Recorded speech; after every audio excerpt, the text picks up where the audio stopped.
the Senate really loved that. Okay, y'all, we are live right now. Now I can't It's hear Thursday, Chris. 10 o'clock, and I have to get out, get there's back a lot to in. talk about. Oh, I'm gonna no. mute you, Susan. Okay, we have a lot to talk about, and I think the biggest thing today, or just now, actually, is Trump's election lies. He was given, he took a live, what do you call it, a primetime spot to spew election disinformation, rehashing 2020 shit. So we're going to talk about that. One thing we are not going to do on this live is we are not going to be showing clips from his speech, video from his speech. We don't need. You can go look for that on your own. We don't need to have that. I can't endure that again. Like, you can't ask me to watch that twice. That was once was enough. Okay, so I will take it since apparently Chris just vanished. I did watch it. Oh wait, he's back. I watched it too. Reload our. Did we all watch it? We were just asking who watched the whole thing. Yeah, So I watched it too. Okay.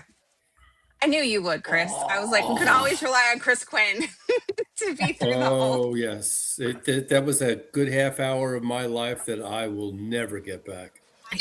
Yeah, and you know what's interesting? He stayed on message. He didn't stray as often, especially early on. You could tell he was actually reading. I could watch his eyes like tracking it. And he also gets that tone. He gets a certain Yes. tone, like monochrome. Yes.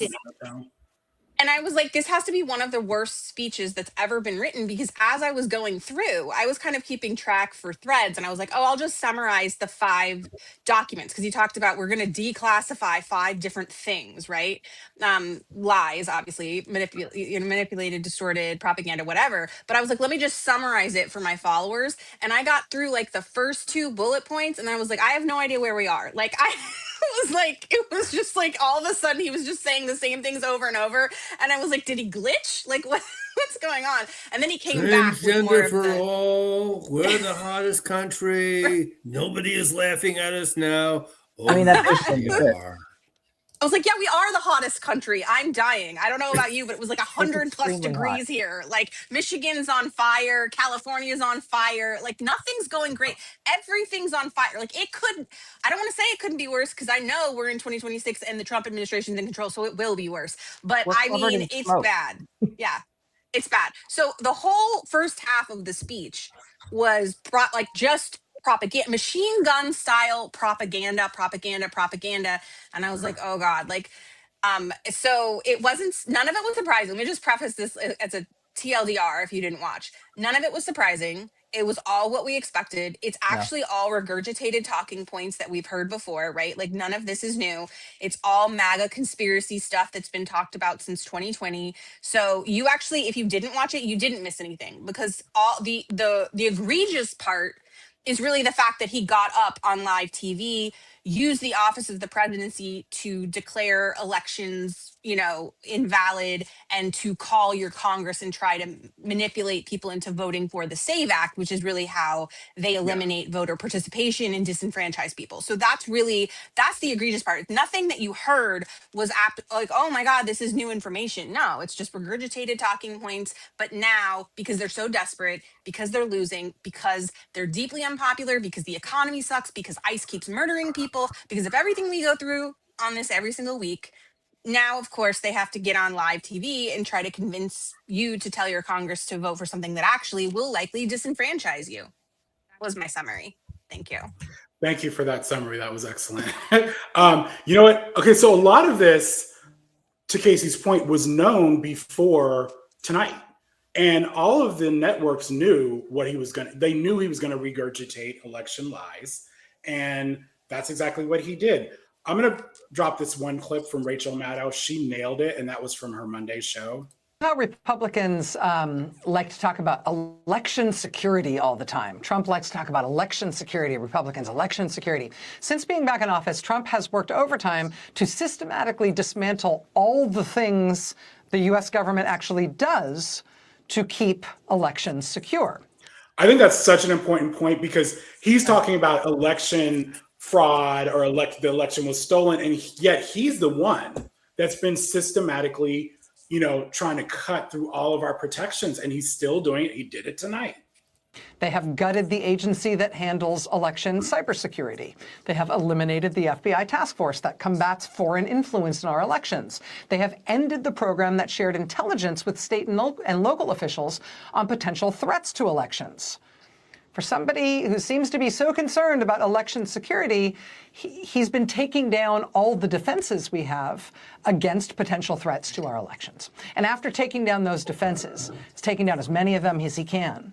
We've also had Trump kicking into high gear his false assertions about previous elections, his efforts to convince his followers that no election is a real election if the result of that election was that he lost.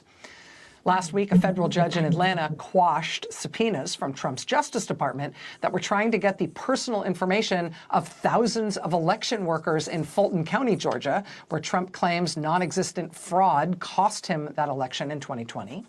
The FBI has surged hundreds of agents into Fulton County in the last few weeks to investigate the 2020 election somehow. But in order to do that, they had to force out the special agent in charge of the Atlanta field office, reportedly because he was not on board with that investigation. And according to new reporting from MS Now, at least 2 FBI analysts who refused to have anything to do with this nonsense also had to be fired last week. The Justice Department has also now sent out a threat that they will jail state and local elections officials all over the country if non-citizens vote in elections in those states, which is something that basically never happens. And now Trump has cleared out all 4 members of the Election Assistance Commission. He fired the 2 Democrats and he allowed the remaining Republican to resign. The Election Assistance Commission is a federal agency that exists to help states safely administer elections. It certifies voting machines. It helps them with election security. Why would you want to get rid of them? All of these things smack of the same kind of sort of desperation and fact-free failure as Republicans, at least by the polls, appear headed toward a shellacking this fall. But it is also up to us to be really clear-eyed about how dangerous each of these actions is. I mean, that's why this is all happening, because he knows Republicans are going to lose. They're probably going to lose big. And now even that's the House for sure. So we can do impeachment hearings. We can do all these investigations. And now even the Senate is in place. So he's desperate. He's trying everything. And go ahead. I was just going to say we have to do everything we can to make sure everybody is registered. Everybody, if not only are you registered, are you checking your registry? And if we hear of any of our governors trying to cooperate with the voter rolls or voter information, we need to raise holy hell. That's my yeah. And we also need to educate people on what happens when shenanigans happen on election day. How do you go through with getting your vote counted when you are met with somebody at the poll, when you are told that you are not registered, when we need to think every single nefarious thing they could possibly do. I like that. And educate people on, and this is what you do to stop that. And we will definitely. Before you go to vote. And I just wanted to interrupt Casey one more time. It's fine. I think we all have a little bit of a delay. No, I was just going to say, before you go to vote, no matter where you are, be sure you're up to date on the current requirements. Some places have voter ID or photo ID. Some places do not. We don't have the SAVE Act passed. So, you're not having to prove you're a citizen. But some places are even, I heard in Texas during the primary, they were even trying to, at the polls, they were trying to say that. Like, they were trying to ask if you're a citizen. So just be prepared. And also make sure you know your polling place, especially if you're in a red state or red county. They are famous for changing polling places at the last minute with no notification. So be prepared. Ask with Jasmine all Crockett of how she knows. Yeah. Especially Texas. Absolutely. Yeah. So, and this happens in Mississippi and Oklahoma, and, it happens. So, those of us in blue states take it for granted. So I think it is our extra job to warn everyone and to support them and to spread the information. As we get closer to the election, we should also put out like your rights, So I was going to say, that's what I was going to say. I am just deciding unilaterally that this will happen. So all of you have been you're summoned. We will be having a special, I don't know if we'll do it live or if we'll pre-record it, but we will go through, I think we should go through and address like every individual state, like what all of the guidelines are. And then we can have it to live on the internet forever for everybody to go see. So not only will we be able to have people watching it live, maybe we would also have it, you know, saved in advance of the actual date. So I think that that's something we should plan to do. And that way, as we get closer, people will feel more prepared and more knowledgeable about what to do. And you can share it with your friends. And that's the most important thing. And Adam said something early on that I keep repeating because I think that it's very important that if you live in a blue area or a protected area, please do early voting so that you can be Yes. free on election day to go to places where it is not safe.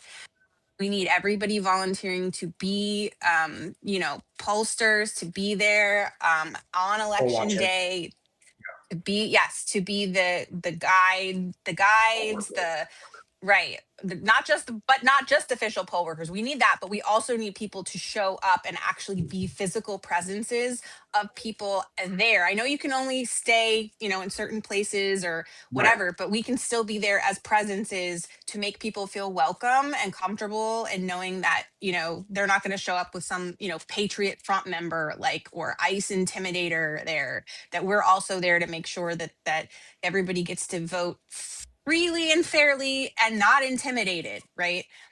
Because not some of these red states and red areas, as to Chris Webb's point, are not protecting you. Are they're going to look the other way. They're going to allow that kind of stuff to happen. And so it's going to be us. We have to show up to be the ones to do that and make that happen. And this is also an important point. We have to bear witness. And if you see shenanigans, so let's just say, because they keep threatening this, they keep threatening ICE at the polls. Let's just say you see ICE at the polls and they are intimidating people. Do not interfere, or with law enforcement, do not interfere, but you have the right to video record from a safe distance. Keep yourself safe, video this shit and put it online on your socials so that it can spread around, because we need the opposite, right? Like they're spreading lies. We need to spread the truth. Like this is what is happening. And your video, just like with all these ICE incidents and shootings and murders, video is our best defense or offense in some cases. And already they're trying to dissuade you. Clarification of that. Yeah.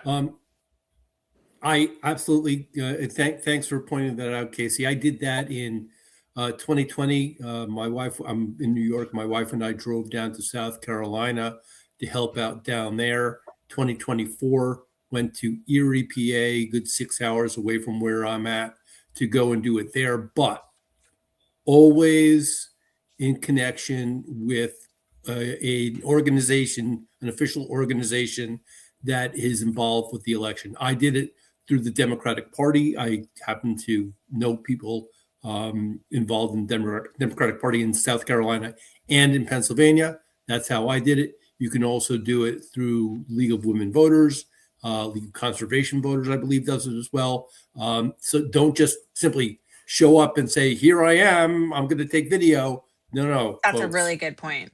That's a really good what point. We can do is we can put out information to like as we get closer also, who to contact if you want to volunteer, if you want to assist. But I do think bearing witness is, or, you know, Adam, Agreed. If you're in line to vote and you're witnessing something, bring out your phone. You don't need to have permission for that. Just be safe. Hey, and listen, correct. You can start when you do that, start sending it to your friends and the media. You start sending it to the media, tagging the media, because they want to get down there and cover this too. So the sooner you can get people, I mean, tag everybody, but what's happening is media outlets will want to get this because it's sensational, right? And take advantage of that. Like whenever something like this happens that is sensational, take advantage and get them in, because the more people that have eyes on this, the better that it helps us.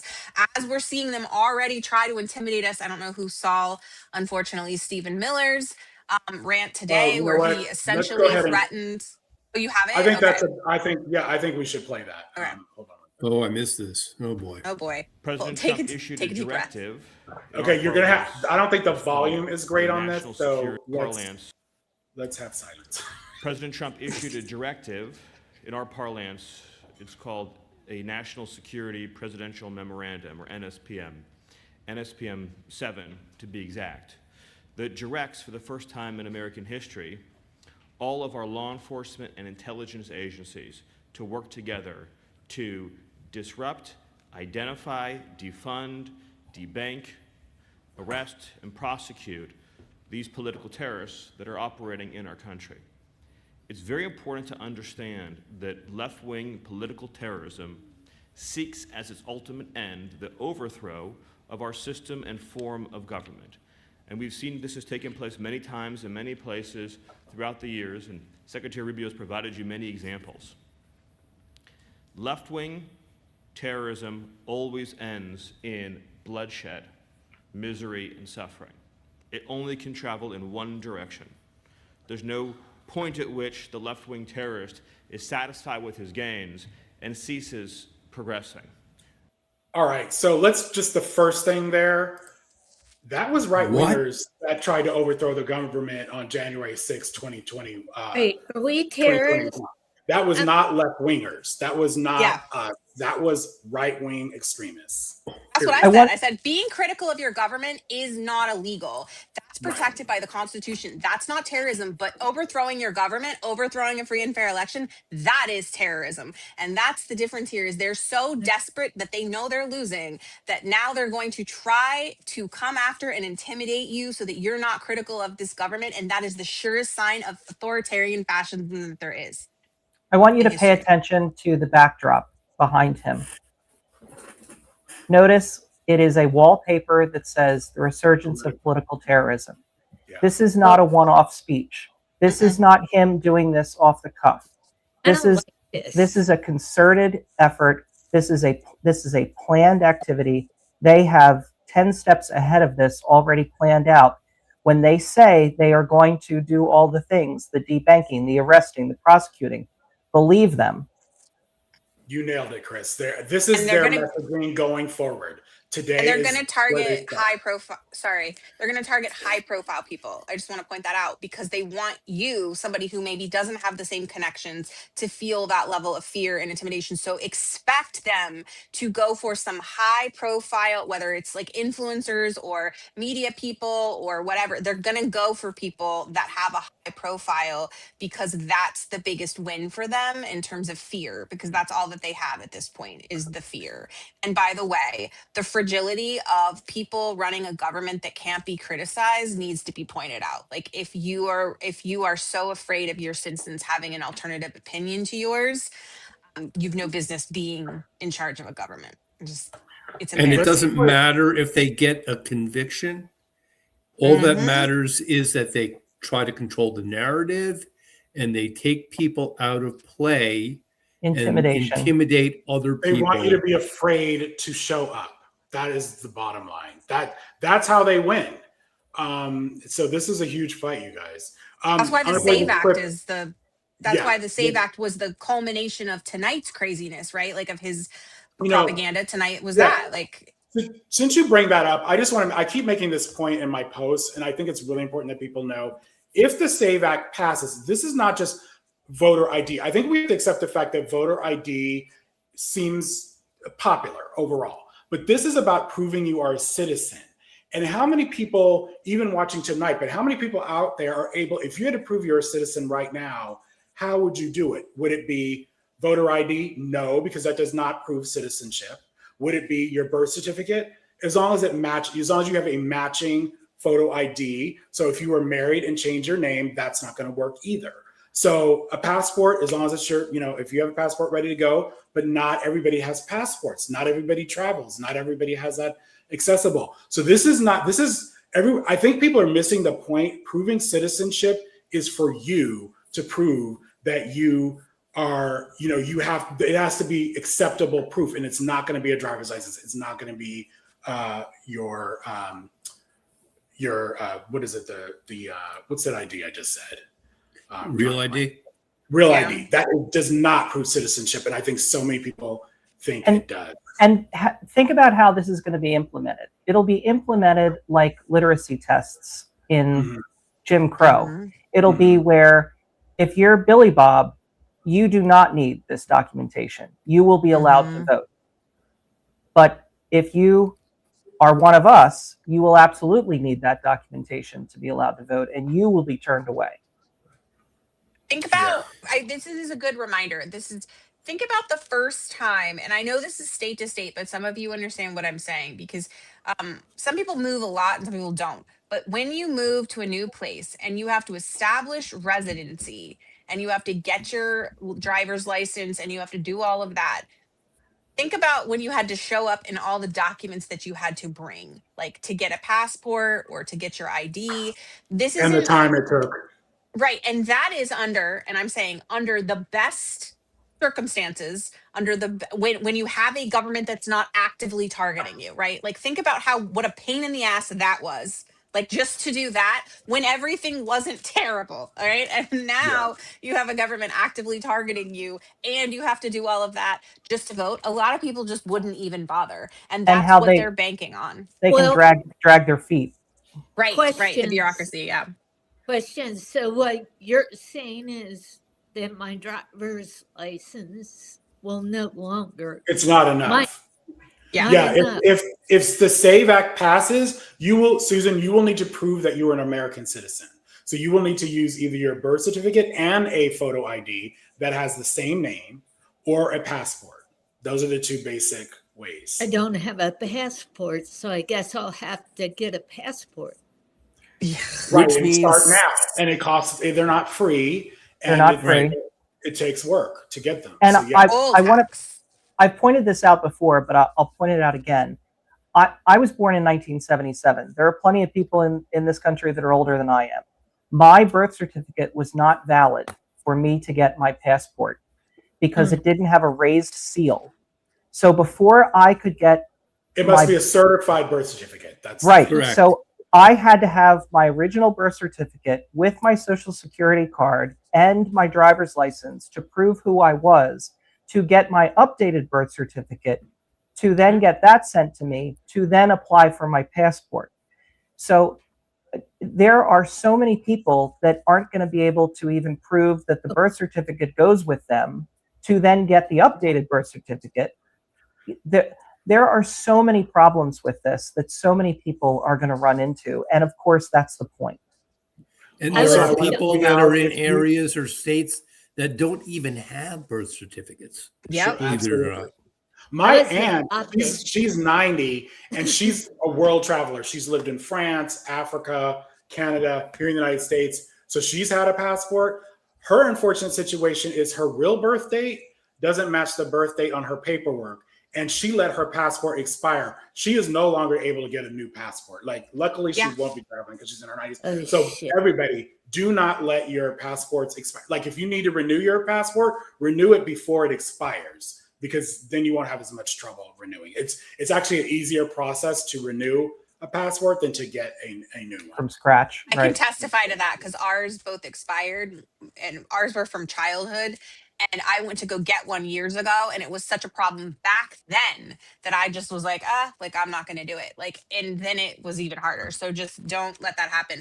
Also, I would like to just take a step back for a second. And this is what I said in my video to my followers, which was this idea that there are like hundreds of thousands of millions of undocumented immigrants flooding our voting stations is so ludicrous. The idea that there is this dramatic, widespread Democratic voter fraud, but people still have to pay for fucking insulin. The idea that children don't have food, that people can't afford housing, that we don't have free health care, that all of these radical left, which really everywhere else in the world is centrist, moderate, human rights, basic stuff, that we don't have any of that is evidence that there is not widespread voter fraud. Because if you put us in charge of that and we got to choose, we wouldn't be having this mess of an economy. And we certainly would be able to eat salads this summer and not experience explosive diarrhea. Oh, I miss right? salads. I'm so sick of that. I saw your tweet, Chris, and I was Yeah, like, I don't wanna I eat a just hot said salad something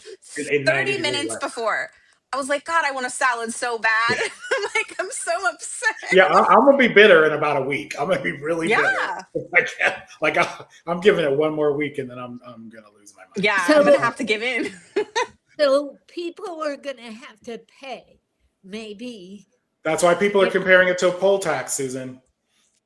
You're gonna have to pay to get your proper IDs. Speaking of pay to play, Well, That's- I was adopted, so I don't know. I mean, I have to get, oh, Jesus. That's a really good point. You know, like, I mean, you're not alone on that. I mean, Susan, we no, should I'm document gonna your try. journey. Yes. We should document it. We should take video My and journey. document your whole To journey find of getting my one. parents. Listen. So, okay, so let's talk about this for a second. So, do you have a certified birth certificate? I have a birth certificate. I don't know if it's certified or not. Take a look at it. If it has that seal that like that's kind of bumpy, that's a certified gift a birth certificate. You can also order a certified birth certificate, and they will put the seal.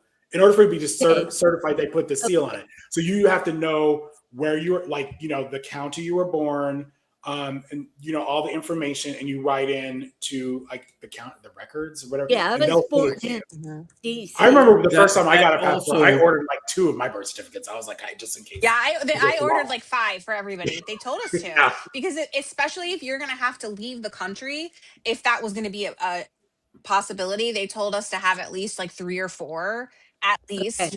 on hand. Yeah. So you order a bunch when you do it. Yeah. But again, this is the point, back to what I think Chris Quinn was saying, this, that this is expensive. It's not just like you're going to pay for your passport.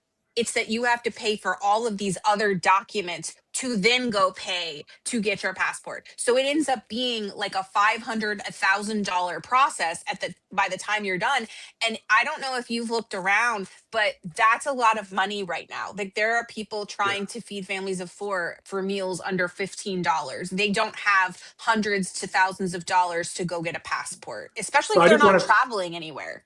I want to finish walking Susan through this process though, real quick. So you have to have, so your birth certificate, certified birth certificate. Did you change your name when you got married? Do you have your Yeah. husband's last name? Twice. Okay, so then get a marriage certificate matching. Hopefully it matches the name on your photo ID. So you'll have your birth certificate with one name, right? Then you Okay. need your marriage license showing that you changed your name. Okay. And then, so if you don't have that, order it. You have to order that too from the city you were married. And then your photo ID needs to match, you know, that name. Okay. In order to get a passport, that's what you will need. In addition to taking photos and whatever, and to paying the fee. Well, I will send you, Susan. I will send you the link for the passport, and it will tell you the requirements on there. But I'm just Great. telling you, you have to retrace your name. Bottom line, like that's really what you have to I don't do. even know who I am. No, seriously, sorry. And something as silly as just what anyone that is, you know, middle age or younger, of just taking your photo for the passport is a big deal. If you're older, you know, it has to be a certain way with a clean background and everything, and then you submit it, and then it It's true. rejects it, and then I'm you've not got to giving try anybody any again. plugs, but go to FedEx, go to your, usually like a Walgreens, a CVS. Yeah, will offer that CVS, service. yeah. Which is good, but then that's also time and money. And money, yeah. I mean, I Like was Casey born said, in you know, DC. $500 or more after Yeah. all is said and done. Yeah. But hopefully Because the think Save about Act it, does you're not also count. going to have to take time out of work to do this, because this is all going to be during, you know, 9 to 5, right? Which is most people's core work hours. So you're going to have to take time and gas money to get places. Like, not all of this can be done on the phone or online. Some of it you're going to have to show up in person, Good like point. Chris was saying about getting pictures taken and doing all of that. This is a multi-step process that's complicated, time consuming, and time is money in this economy, especially where people are having to work multiple jobs. So like, we need to be realistic about this, because even notwithstanding all of that, going back to the fact that this is in violation of the Constitution. So all of this is violating your rights and liberties from a party that claims to be one that preserves your rights and liberties. They sure as fuck take them away on a daily basis. On a daily basis, they are eroding your rights in this country and your freedoms and the states' rights as well, which is, another thing that they promised was the states would have their rights. But in fact, all of this and what they talked about tonight specifically is a huge like cut into the state power, right? Like, because that's one of the elections are one thing the state is supposed to control and monitor, and that's essentially what Republicans are saying, is that they shouldn't be allowed to anymore. Huge. Well, Like, now that's I'm significant. angry. Now I'm angry. So I want to I want everybody to I'm gonna actually read. I apologize in advance, but I'm gonna read some of these I don't want to call them transcripts, but just little blurbs from, like I said, we are not playing his video, but little blurbs from, so we know the points of how serious he's trying to make this. Yeah. So President Trump calls for revocation of the broadcast licenses of ABC and NBC for not broadcasting his speech. In case you didn't know, ABC and NBC made a choice not to broadcast his speech live. I wish every network or news organization had done that. Unfortunately, MS Now broadcasts a good portion of it. CNN chose, as far as from what I could see, and I was flipping channels, jump in y'all if I'm wrong, but CNN was not airing it live. CBS, I believe, did. That's not a shocker. State media. They did. I watched it on some local channel that streamed the CBS version. So and then it says a desperate and a horse Trump. This is from HQ. A desperate and horse Trump lies to the nation about the 2018 midterms and 2020 elections being rigged in an attempt to take over elections ahead of the 2026 midterms. That's a perfect way to put this. Just very simply, that's what it was. Pop quiz today, for everybody. I'm sorry, Chris, go on. Trump, today I'm asking the Office of the Director of National Intelligence, the DOJ, the FBI, and the CIA to investigate how and why such crucial information was hidden to fire those involved in the cover-up and to file criminal charges if appropriate. Now, we don't have to get into this too much, but John Radcliffe was a Trump appointee. He worked for Trump, and he was in charge of this shit. So if anybody's to blame, this is not true anyway, but he was the one looking into all this shit and came up with nothing. Yeah, so pop quiz into all of this, folks. He's talking about 2018 and 2020. Mm-hmm. Who was the president in 2018 and 2020? Donald Trump. And so he also claimed that dead people are active and on the voter rolls. Now I'm not gonna mislead it. They're not good at taking. You have to submit a death certificate and all that.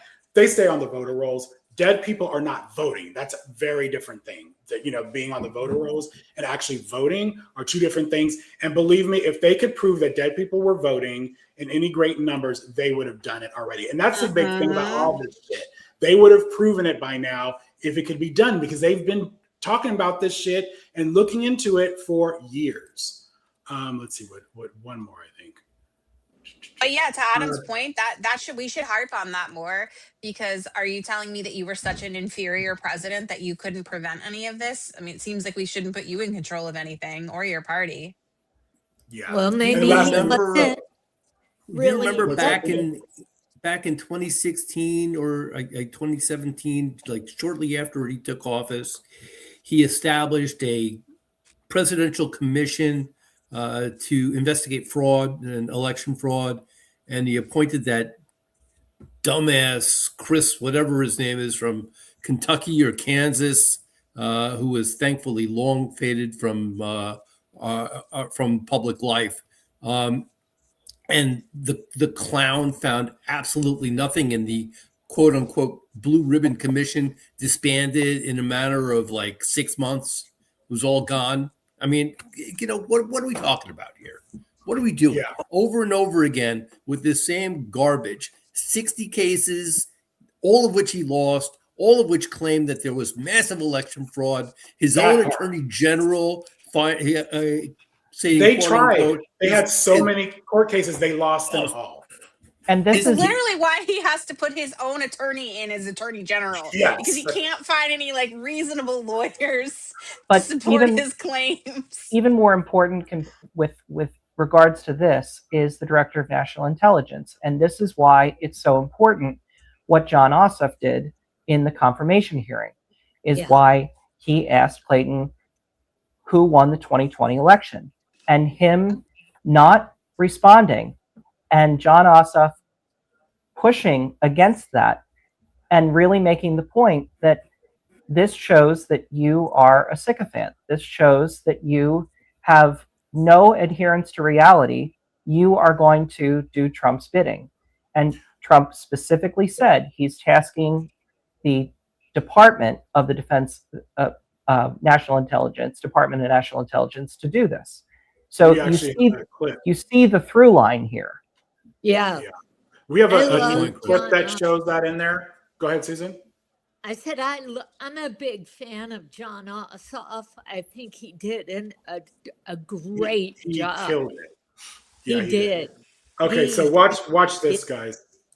Former senior intelligence official described the mood inside the intelligence community as. Oh, and this also highlights the point that all the news media knew what tonight was going to bring. Right. So if you chose to air it live, you were aiding Trump. White-knuckled. What we know for sure is that Donald Trump is committed to not winning votes, but blocking them. One of the people helping Trump advance that project is current acting director of national intelligence, Bill Pulte, a man with absolutely no prior experience in national security at all, but a high degree of loyalty to Donald Trump. Who won the 2020 election? Like I said, I'm not going to get into that with you. But you do have an obligation to be honest and forthright with the committee. Is anything that I just said not honest or forthright? Yes, you're not being honest or forthright. Who won the 2020 I think I've answered election? the question. We can keep doing this. Well, we're going to keep doing it because you're not being honest and forthright. I'm with not the going to committee. engage in the theater. It's a simple question, Mr. Clayton. And I've answered Who it. won the 2020 presidential election? I've answered it. You're here asking for the support of senators to lead America's intelligence community. We've established that you have an obligation to be honest and forthright with this committee and with the American public, but you refuse to answer a simple matter of fact about the 2020 election. Isn't it humiliating to be unable to answer this question, to have to indulge the president's delusions? We know, you know, everybody in this room knows the truthful answer to that question. Why can you not give it? I think I gave you the answer. The man, the guy. Masterclass. That was brilliant. Even his the way he held him to task was brilliant, but even his delivery, he was just so Yes. calm, cool, Awesome. collected. I mean, he was great. It was great. Casey made By that the way- point too earlier. She was like, everybody needs to like learn what he did and do that.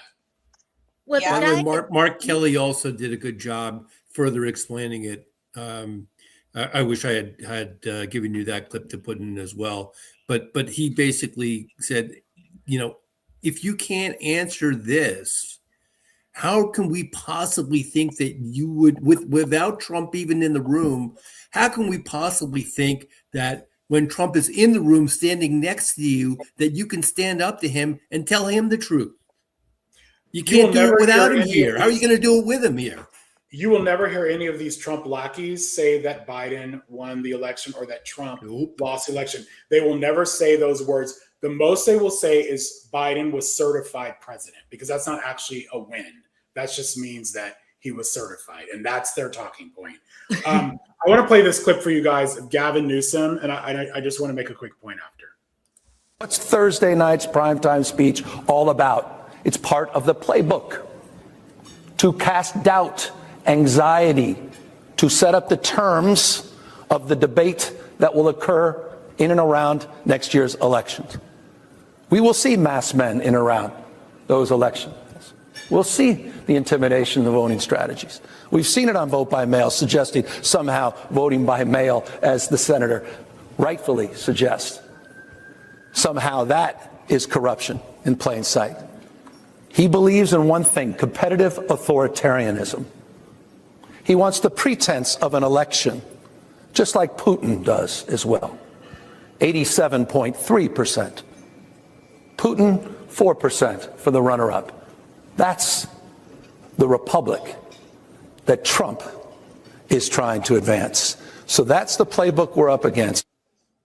I think there's this common misconception that authoritarians don't like elections. They actually do. They just don't want free and fair elections. The election gives them legitimacy. Trump, right. He runs around saying, I won. And if he loses, they cheated. They stole the election from me. The election process gives these authoritarians legitimacy. That's why Putin allows the elections. They're just not real. They're fake. And that's what we're worried about here. And that's what we've been saying all night. And I thought Gavin Newsom's, recap there, his remarks were so on point. He's not John Ossoff, though. He doesn't have to be. We need everybody. We need everybody to say this shit to people that like them, to people that believe them. It takes a village to get this message across. That's why we're talking about it tonight, too. I'm not John Ossoff, so whatever. One more. Well, here's another clip. I like this. This may be a little bit of levity, but the way Nicole Wallace put this week is great. Tell me this. When Obama ran intelligence, the election was secure and Donald Trump won in 2016. When Biden ran the government and the intelligence, the election was secure and Trump ran in 2024. But when Donald Trump and all of his boobs were running U.S. national security, it got all effed up. Is that the theory? I guess so. Nicole, we like to say that this administration is built on lies, but it's also built on really bad leftovers, because these claims they are making are bad leftovers that have been sifted through years ago. They are moldy and inedible now. These claims that they're going to try to make later this week, I expect them to cherry pick and selectively leak intelligence about Chinese interference. Can I stop you, though? What document is going to show something that Donald Trump wouldn't have either stolen when he took, quote, national defense information to Mar-a-Lago in boxes that he then had flooded in the bay? Like, if he had it, are you sure it's going to be something that didn't exist? Like, what documents are we talking about? Well, what they'll try to do is they'll try to mischaracterize shreds of information that I think it will be easy to swat down. And I've got to agree with you, Nicole. I mean, I helped stand up Donald Trump's election protection efforts in the first administration with his director of national intelligence, with his handpicked director of the FBI, with my former colleague, Chris Krebs. And when it came to election time, those people who had access to all of that intelligence information, I was gone by that point, but people like Chris came out and said, we've seen it all, and this election was secure. Donald Trump didn't like that because he had cooked up this lie that it was stolen. And so he fired Chris. And of course, one of the first things he did when he came back into office was ordered a Justice Department probe into Chris. I mean, no one has ever been able to prove any election rigging, as far as like physical rigging or fraud in any numbers that would swing an election. Our Constitution set it up so that the states are in charge of elections for very good reason, and states do a pretty damn good job. And most Secretary of States take their job very seriously, no matter what party they're with. They do, and that's what I find. Like, even in red states, the Secretary of State usually, with some exceptions, do a pretty good job. I did hear the part about the Obama Burton bag. Yeah. This is where we need all past presidents who are now living to come forward and say, this is a joke. This man is a fraud. He is a That is a really good point. And that means not only Obama has done that. We need George Bush Jr. to come forward. We need them, Clinton, to come forward, all of them to come forward. And I would say especially George Bush. He's been very absent. Very absent this whole time. Yeah. The hell with this painting. I think a lot of I think it would do a lot of good if he spoke on this. I do. I do Even too. though, he was by far my least favorite. He was not my favorite president. People listen to him. I don't put it past him to, you're talking about a man who is 80, who has no grasp of reality, who clearly has people around him that are completely sycophantic. I wouldn't put it past him to attempt to bring charges against Obama. Oh my God. He just mentioned it last week or during this past week. And yeah, I think we really need to, we even in this room aren't thinking crazy enough. Because Chris, that's such a good point. I mean, you have Todd Blanche, who's most likely going to be confirmed as our next attorney general, and that leads us to our next segment, which is his confirmation hearings and all that went with it. But he's 100% towing Trump's line. I mean, 100%. He even admits it. I think we have a clip here. Let's see if this is it. The both parties. Not that here. Are you and President Trump friends? I'm his lawyer, was his lawyer, and now I'm the Deputy Attorney General. So I met him as his criminal defense attorney. I'm not sure there's very many people who have ever had a criminal defense attorney who calls that person their friend. I now have a... Well, let me put it this way. Are you enemies? No, we're not enemies at all. No. Of course they're not. And let me play this one more clip and then let's talk about it. But this is kind of a recap of what was going on as of yesterday, I would say. Both parties grilling President Trump's pick for Attorney General, his former defense attorney, Todd Blanche. The matter of Blanche's independence from Trump, front and center. Are you and President Trump friends? I'm his lawyer, was his lawyer, and now I'm the Deputy Attorney General. Republican Senator John Cornyn asking Blanche about the DOJ's extraordinary settlement with President Trump, a $1.8 billion weaponization fund paid for by taxpayers to pay out Trump supporters, including those who stormed the Capitol on January 6th. After an avalanche of bipartisan criticism, Blanche announced the fund was dead. I believe you have said that the weaponization fund is a moot issue. Is that your position? Yes, it is a moot issue, meaning there is no weaponization fund. The weaponization fund is dead. It's not moving forward. But Cornyn noting neither Blanche nor Trump will put that in writing, telling me he's not sold on Blanche. I'm just going to stop it there because I think that's one of the more important points that came out of the confirmation hearing was that slush fund that's using our tax dollars and it will pay January 6th folks and, Trump's loyal, base or whatever. That was not disbanded. It was just not enacted. So it is still there and ready to go. There's actually another clip that says a little more than that, but I think that's such an important point. You're still undecided at this point. Correct. It's been my concern all along. He's just a president's private lawyer. Over in the Senate Intelligence Committee, similar concerns about the president's new pick for Director of National Intelligence, Jay Clayton, who still refuses to say Joe Biden won the 2020 election. Joe Biden was certified as we all know president. Joe Biden He went through his process. I'm just worked asking hard a for really the transition. simple question. Who won the 2020 election? As I said to you, we went through our processes, and Joe Biden became the president of the United States. And answer the question. Who won the 2020 election? I have answered the question. Answer it. What is your answer? I've given you my answer. All right, we can stop it there because we've already kind of showed that. But and the other important stuff that came out of here is the Epstein survivors, the fact that he was put on the spot and grilled about that. I mean, that was super important. But in fact, let's. He also, Blanche, when asked about whether it was appropriate or permissible for ICE to enter people's homes without a warrant and arrest them, especially if it was the wrong person. And Todd Blanche unbelievably said, it depends on the circumstances. I issued an all caps tweet, which I'm going to repeat here. No, it effing does not. The Fourth friggin' Amendment says that you cannot enter and unreasonably search and seize somebody without a warrant. That is absolutely unconstitutional. This man does not belong anywhere near the Attorney General's office. And this is what we're dealing with, folks. This is what we're dealing Unbelievable.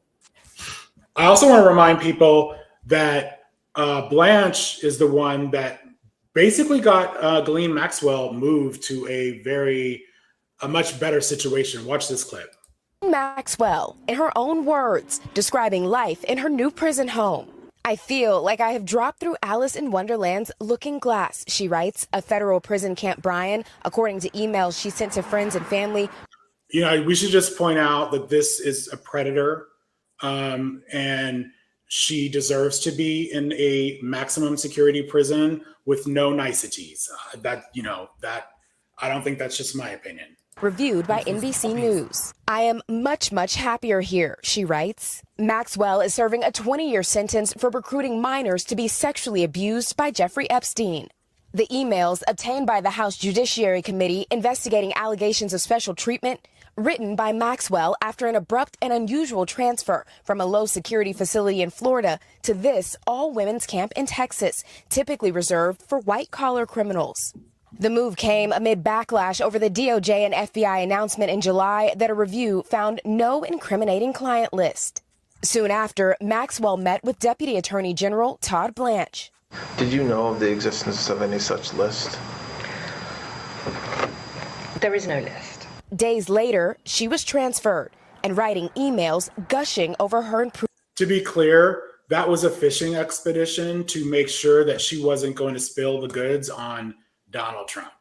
Conditions. The food is legions better. The place is clean. The staff responsive and polite, she wrote. Saying in another, you are not allowed to steal, beat people up, and attack them with homemade weapons. The Justice Department, which oversees federal prisons, declined to comment. Family of abuse survivor Virginia Roberts Giuffre, who later died by suicide, saying, we strongly reject the notion that a convicted child sex trafficker should reside in a residential neighborhood, shielded by fences instead of bars. And let's also point out that she gets puppy time at this place. They bring in puppies for them to cuddle with and play with. So this is Todd Blanche's doing. An embarrassment. Yeah. This is just the fact that also the Republicans ran on being transparent with the Epstein files and prosecuting the pedophiles, and everything that they have done is the opposite of that. It is enable and embolden child predators and sex traffickers. And the fact that we are doing that and paying people with our taxpayer money to do that is just, I don't even have words for how upsetting that is. He took the time out of his schedule to go travel to a prison. I think it was in Florida at the time, maybe. Yes. To speak with Ghislaine Maxwell. He has not taken a moment to meet with the true victims, the Epstein survivors. Yeah, and that was shameful. Brought out during the hearing, which I thought was a really important moment. Today, one of the survivors spoke out. She testified. Let's listen to that because I think this is moving. I really do. Like grown adults when you see us now, but we were children. Young girls at the time of our abuse. These are the photos of when our innocence, dreams, and lives were stolen. Please take these faces in as you think of us as your own family, daughters, nieces, sisters.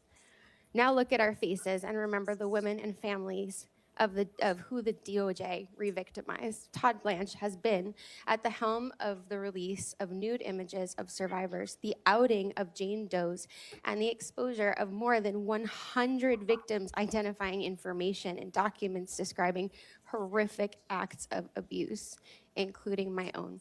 These documents contain disturbing yet incomplete accounts of my abuse. They were available not only for the entire world to see, but my child, my students, my friends, my employers, my colleagues, and my family. It was humiliating. Worse, My FBI 302 exposed a Jane Doe who had fought for decades to conceal her identity. The survivors in this room know there are investigative leads because they are our stories.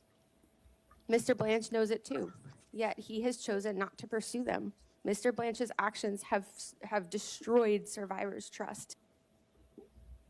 I think that's important, well, for obvious reasons, but also, I don't know if you remember yesterday, Blanche was being grilled on, you haven't met with them, and he was trying to like gaslight and, basically they haven't done it properly. Of course, we're willing to meet with them, but they have to bring their attorneys, blah, blah, blah. I don't know if anybody wants to add anything to that, but that's my synopsis of that. This is the side we're seeing, but what the right-wing people are seeing is the J.D. Vance clip saying, well, you have to understand that some of these people could have been co-conspirators. And so they tried, the people redacting tried their best to balance who was a victim with a co-conspirator, and some mistakes were made. And then you also had Katie Britt questioning, and basically in her fundy wife voice, doing the I really care about you. I care about everything that's happened to you. But isn't it true that Merrick Garland should have done this? And shifting the blame to all of this is Merrick Garland's fault. Always shifting the blame. And so that's the narrative that Republicans are hearing and going with and are going to believe. I don't care if you blame Merrick Garland, but I'm also going to blame the people that are in charge now that could be doing something about this, that could be doing something about this right now, and continue to just prop up the pedophiles and look the other way on the sex traffickers. Like, I don't care who you blame. It's like when they point to Bill Clinton, I don't care, put him on jail. There's That's a not lot of problem for me. blame with administrations to go around. Like, I don't think we let any administration off the hook here, Right. but I do think we are watching an active cover up in real time. Right. If you blame shift on the subject of child sex abuse, you are a part of the problem. You are just as bad as those sex abusers of children. I'm going to stand on this and say that. Like, I don't care who you are and what party you are, but if you have a position where you could do something and you're blaming somebody else instead, you're complicit. You're absolutely a part of it, and you are a part of the cover up, and history will remember you that way. And I will make damn sure of it, because I'm telling you, I'm raising kids that know already about this, because I said something about men being the worst, and my child interrupted me and said, Mommy, Donald Trump is the worst. But that was my 6-year-old this morning. So just so you know. All right. Good to know where I stand, though. Okay, watch this, because this just aired this evening on the weeknight, and this is a follow-up with one of the survivors. So basically, Blanche said he would meet with them, but he really didn't mean it, right? And she talks about it. It had absolutely nothing to do with us, and it had everything to do with Blanche checking a box so that he can get a promotion. I don't think that we had high expectations going into this meeting. I certainly did not, but I didn't expect to walk out of the meeting feeling the way that we feel right now. It was demoralizing, to say the very least. And I think that Todd Blanche had an opportunity today to throw us some kind of bone, to agree to something, just, if he offered almost anything, I think that we would have been happy that he just offered us something, but he completely talked around questions. He didn't give transparent answers. He didn't give us any promises as far as following up on investigative leads. He had no real answers for the Ghislaine Maxwell transfer, and no real explanation for the improper redactions. What he did say was that he would be open to meeting us again. However, he would be open after we go to the FBI. We've been going to so the many FBI times. for 30 years. Right. For 30 years, we've been going to the FBI. And why should we have any confidence in the FBI or the DOJ right now? Again, it felt like more political posturing and using survivors the way that we've been used as political pawns. Yeah, so that kind of wraps it up with that. I mean, that was all for show. It was just talk. What'd y'all think of that? You're muted, Casey. Thank you. Imagine using victims, survivors of sex abuse for performative purposes. That is gross. That is just, I mean, the vilest of people talk about partisan politics all the time, but I'm gonna tell you right now, like as a student of politics, right, that spent years and lots of money earning degrees on it, there was some dirty politics in the past for sure. 100%. But you know what? They did not have the audacity to do it right in front of your face, to play right out in front of your face in real time for everybody to watch.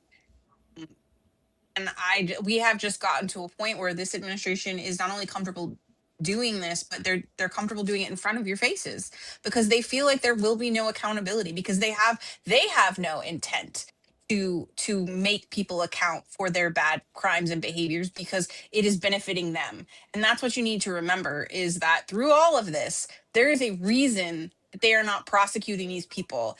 And there is a reason that they choose to do the things they choose because it benefits them. It benefits them and their benefactors. Their bestie billionaires are making lots of money and staying out of jail. And why would you trust a party that's consistently doing that? You know, right? Yeah.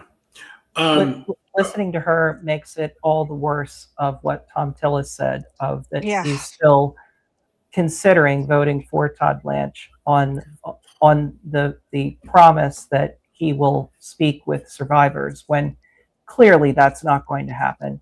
And if he and John Cornyn don't have the backbone to vote against him with no skin in the game at this point, then that just shows the absolute depth of depravity within the Republican Party. I just want to appreciate some activism that led into this hearing. I'm going to share this clip with you guys. Billboards have gone up in key states targeting senators seen as more likely to vote against Blanche. That includes Tom Tillis of North Carolina, John Cornyn of Texas, and John Kennedy of Louisiana. We know there are Republican senators who are not a firm yes here on Blanche.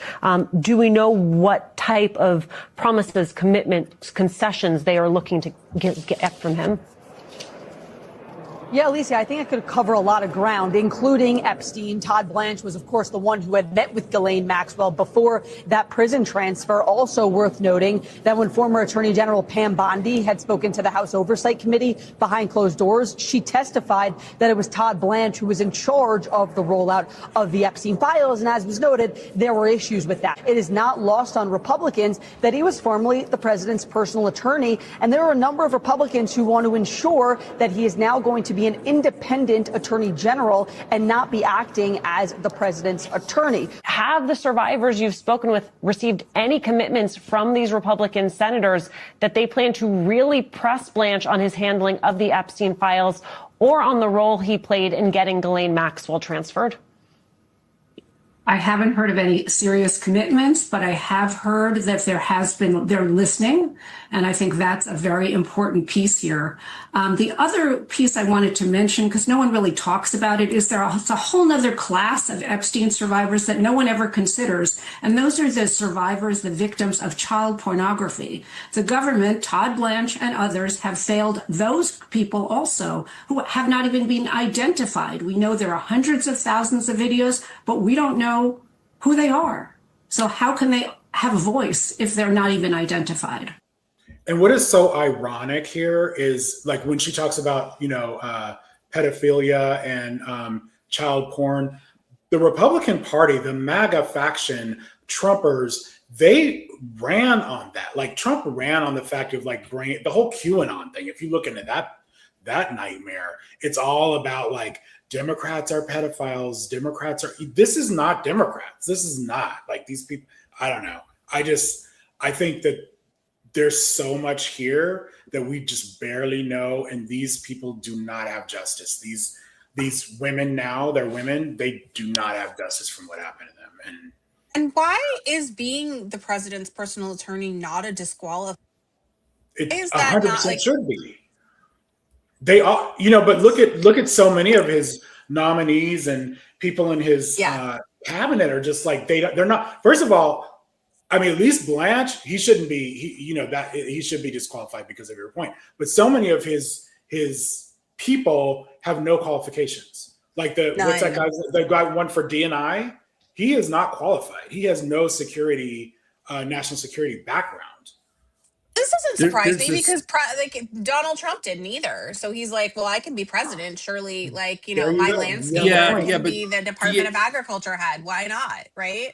Actually, that's not fair. That's probably too realistic and reasonable.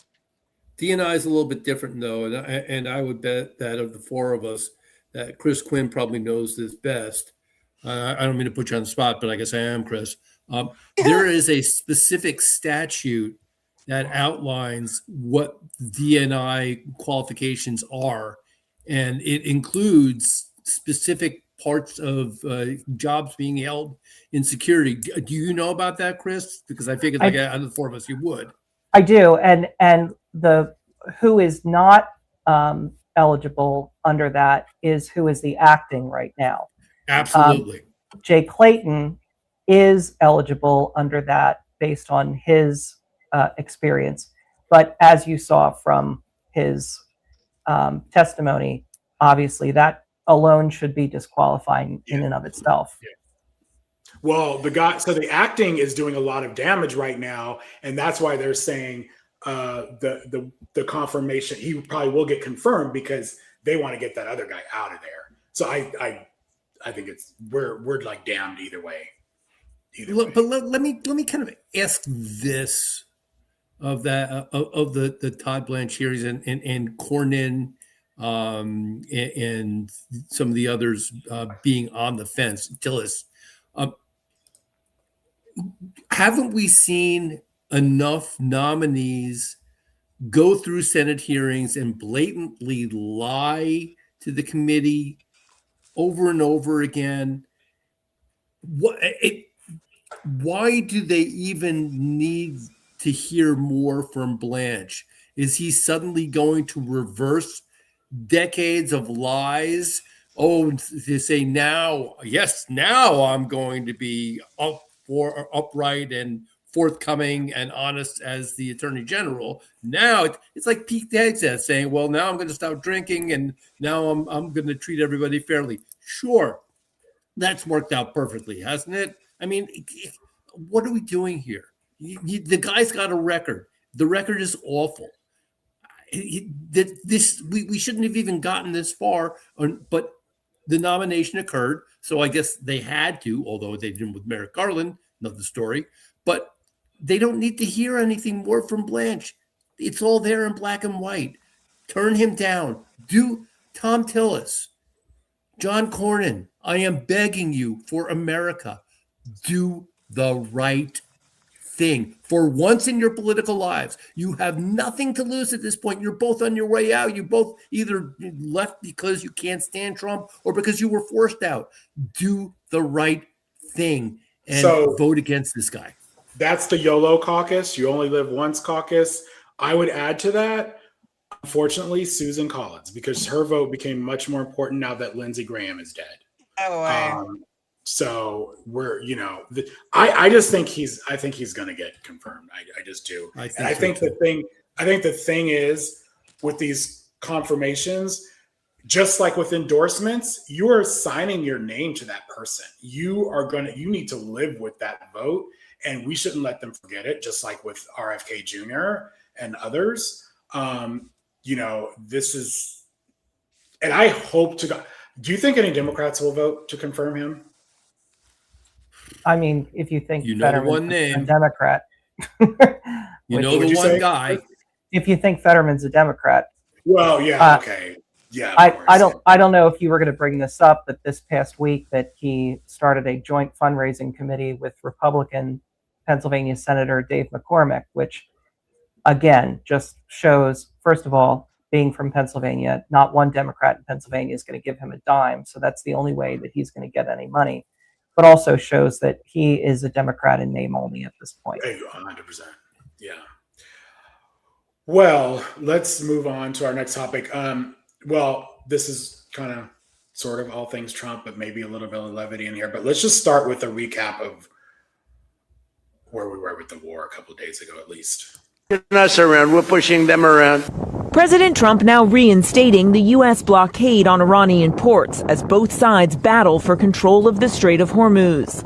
Iran announcing it's closed, but Trump today declaring the U.S. will soon become, quote, the guardian of the Hormuz Strait and charge a 20% fee on all cargo that goes through it. We're going to guard it. We're going to get paid for guarding it. A lot of money. Before Trump launched this war. So I think that part's important because he then backed out of it. And JD Vance is on record of he previously said, oh, no one can, not JD Vance, it was Marco Rubio, who said no one can charge a fee for international waterway. And that's the main thing there that I wanted you guys to see. But I think that this war, we've been talking about this almost every week. Why are we at war? A, B, we are losing. Iran is in an arguably better position because they have access to funds that they did not have before. And they're really controlling this waterway because every time they're saying, oh, it's open or there's a ceasefire, Iran's firing. They're wanting to charge fees and they're closing the strait.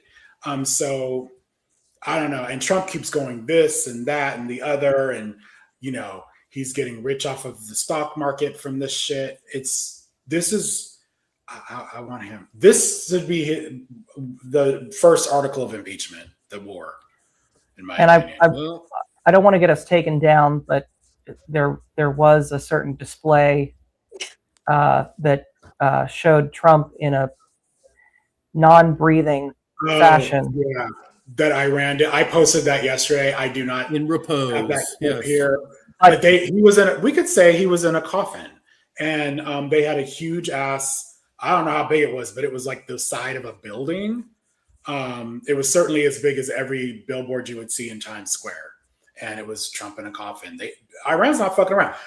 After Lindsey Graham's death, they came out with a Lego video, kind of recapping their version of how he died within a couple hours. I mean, they're ahead. They're pretty on point here. And the only way this ends is with Trump admitting that he lost, which clearly will not happen. And my greatest concern is that he gets to a point where he just says screw it and we end up in a Vietnam and a million times worse. This is an actual, really capable military we'd be going up against.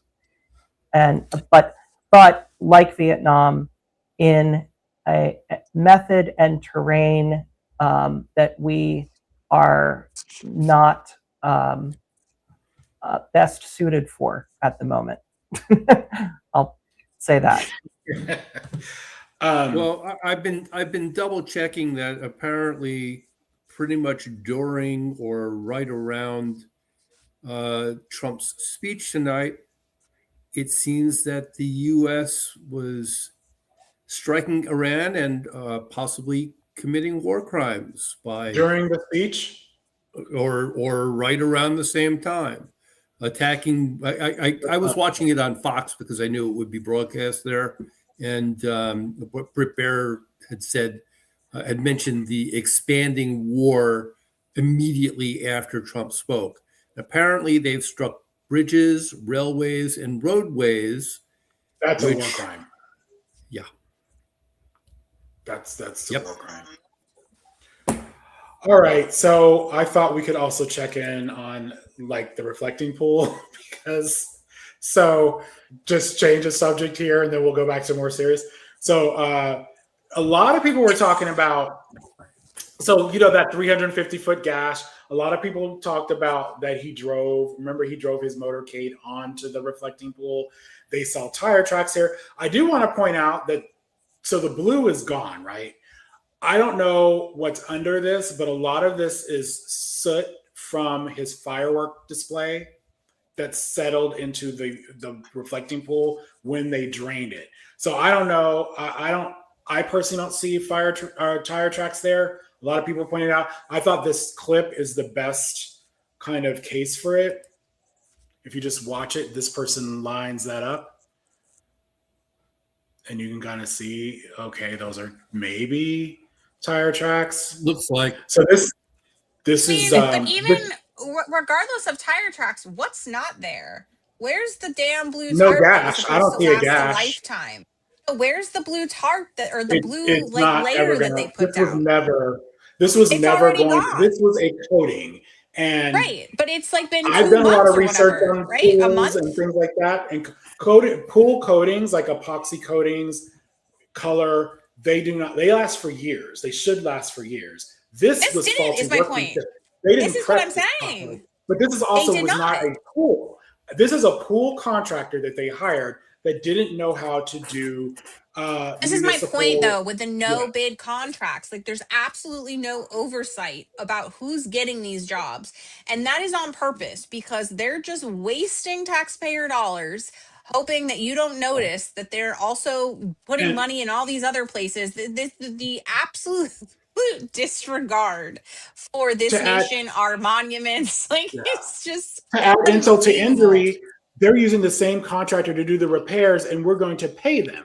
Now, in any normal situation, if you hire a contractor and they do a botched job, where meanwhile, Trump has also helped them by saying, oh, there were vandals. So meanwhile, it's not really their fault, but we all know it is. They did a shoddy job. They have no business doing this kind of a reflecting pool because there's slate under here. You can't just put a regular coating on top of slate and we're going to have to pay more money for them to come in and redo it. So let me put this into perspective for people who haven't had to do any projects. Maybe you've been lucky enough to never have to do projects. When we moved into a home that we were renting and I was like newly pregnant and we could tell that there was maybe some mold damage, we hired a company to come in and do an inspection, right? And of course they found like some black mold, which like thankfully, even in Virginia, a landlord has to fix. But do you know what you don't do? You don't use the company that made the inspection report to come in and complete the work. And then you also don't use them to come in and inspect the final job. You hire different people to make sure, or you get second opinions or whatever. You absolutely do not continue to use the same people, even when they haven't screwed up. So when they have screwed up, even more reason not to rehire them. This is just stupid. Like at this point I've said on the record, and I will continue to say this, that it's intentionally stupid on purpose because I don't believe that you're this reckless accidentally. I believe Donald, I think he is, but I don't think everybody in his administration, all these smarties that, know what they're doing and are in it for world domination, this is on purpose. Like they're ripping out the cherry trees for the golf course even, which by the way, do you know how much water and resources that takes to keep up in this environment? Yeah, that's why are we doing that? Criminal. And just remember everyone, this is the man that made these decisions for all of these renovations, or if you want to call them that. And I thought this was perfect. Our friend Truth Will Reign did this, and this is what we're seeing now. And it looks like a Las Vegas restaurant. God, this is the Rose Garden. What have I He's said? putting It's a food bold court signs at a everywhere. outlet mall. It's so embarrassing. It's so embarrassing. All right. You know what? I'm a little behind here. I'm realizing I haven't put our next topic in. We are going to talk about Oh, sorry. Yeah, no, I can talk about the bad food court at an outlet mall. Go ahead. I can talk more about the Rose Garden. I can talk about the Ellipse.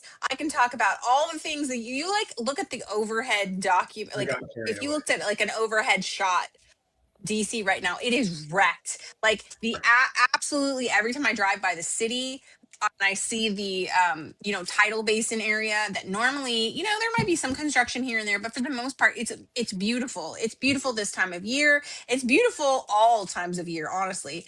And it is so ugly. There's just all there is just cranes and construction, and it doesn't look better. It looks shoddy. So, and every day I'm reminded of how much money we're spending to look bad. Like, it's like we're investing all this money to look worse. And I really wanted to hit something. Okay, so I'm ready. So we're good.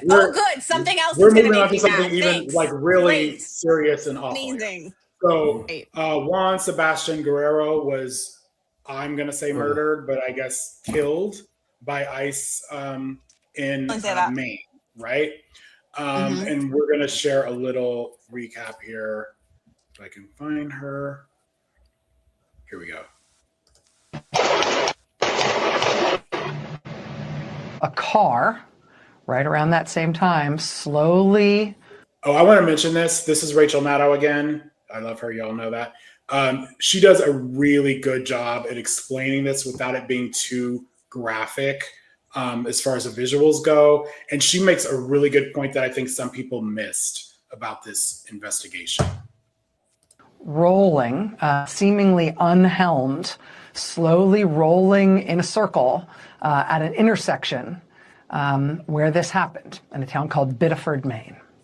The Bangor Daily News then published video, which I'm telling you, you may not want to see this. So this is not the kind of thing that you want to see, you can look away now. The newspaper published this video on their website of what appears to be ICE agents pulling what appears to be the lifeless body of a young man out of that white Kia sedan that you just saw in that other footage going around in a circle in that intersection. I should mention that as they pull this young man out of the vehicle, it appears that they kind of bounce his head on the ground a couple of times, and then they appear to handcuff what again appears to be his lifeless body. But the man in that footage is a 26-year-old man. He's identified by neighbors as Juan Sebastian Guerrero. He's described by people who know him in Maine as somebody who was 26 years old, fully legally employed, legally working in the United States. He had legal permission to be here and to work here. But this morning at 7:17 a.m., he was shot and killed by Trump's federal agents on the street. Maine's independent U.S. Senator Angus King told reporters today that there was not a warrant for Mr. Guerrero's arrest, that he was not the target of ICE operations in Biddeford, Maine, but still, ICE agents, for some reason, killed him. Maine state authorities say the officer who killed him this morning is with ERO, the Enforcement and Removal Operations Division of ICE, and reportedly that agent has been put on leave pending an investigation into the shooting. You know what happens typically when there's a full and independent investigation into something? I mean, I'm no expert, but seems to me like if you really got a full and independent investigation into a fatal shooting, one of the things you get is a crime scene, right? A cordoned off crime scene. See what's in the gutter there? That's this man's blood all over the street. Local residents today in Biddeford remarking on the fact that this young man's blood is all over the street and flowing through their gutters, writing right next to it on the street in chalk, in big letters, "This is blood." And you don't see this at a typical crime scene, because typically when there's a full and independent investigation of a crime, the scene where the crime happened is treated like a crime scene and protected. And still the same day as the killing, the Bangor Daily News published this photo of a street sweeper coming by, cleaning up around all that blood. A full and complete investigation. I mean, the aftermath of that, it's a cover up. And just like we saw with Renee Good and Alex Brady. Yeah, Alex Brady. There's been no justice in their cases, and this is what they do. They rush in to protect ICE, the ICE agents that killed him. This is how much worse it's gotten, and I am gonna fearmonger because it's the truth.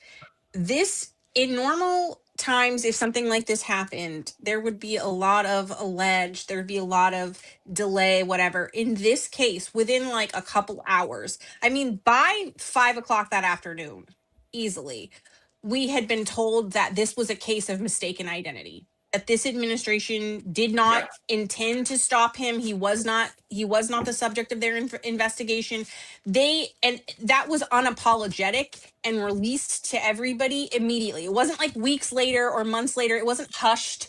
It was like, oh, Markwayne Mullin told Senator King that this is what happened, like blatantly, without any shame, right? Like without any need to hide it from anybody. Like, oh, this guy has documented work permits. He's allowed to be here, and we accidentally stopped him and our guys killed him.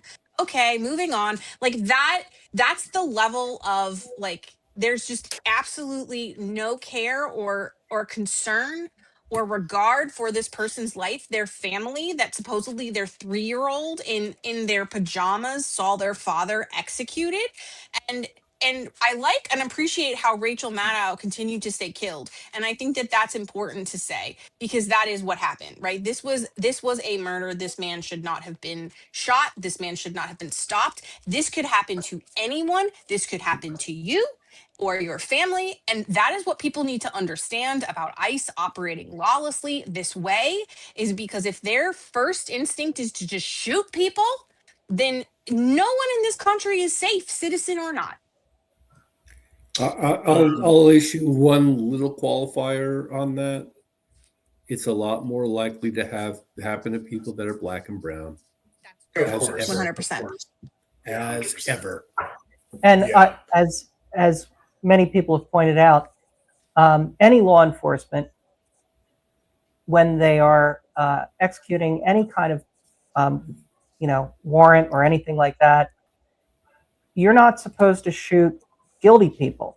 You're not supposed to shoot murderers. Right. You're not supposed to kill anybody ever. So it's an unfortunate way that again Republicans have been able to frame this as, oh well, it's sad because he was legal. That, well, no, even if he was illegal, it would be wrong. Even if it were a heinous crime, it would be wrong. There is no scenario where any law enforcement officer is supposed to kill someone on the street. This is very familiar in the Black community, historically with police, and ICE does this too. We are in fear of our life. This is why we shot this person. So even though they weren't armed, we thought they were armed. This is the defense they put up. They were using their car as a deadly weapon. And we've heard this time and time again with ICE. So this is a familiar tactic. They are taught this. They are taught this as their defense. Just so that everybody understands how long this spans, like even in a contemporary, I mean, I know this has been going on for decades, but in a contemporary way. I discussed this when I covered the Fourth Amendment with my students way back when I taught school, and I haven't been in a classroom in like 15 years. So like that's how long we've been talking about the use of a car as a weapon and the police doing this in this kind of brutality. And then also how unsafe it is for the community, because it's not like you can really like control the trajectory of bullets when there's a lot of other things happening, right? They ricochet, they hit other things. So if your first instinct is to just start rapidly shooting, right? Even if you aren't black or brown, but you're in a community where somebody is traveling, then you also could be shot.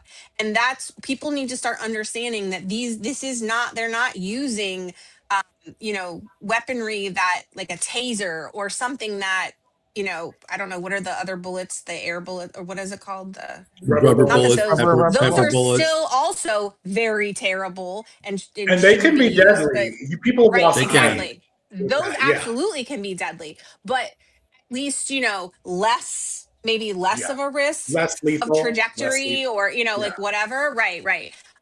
All of this has been going on for a long time, but now we're to the point where when it's happening in real time, they're not even trying to hush up their mistake.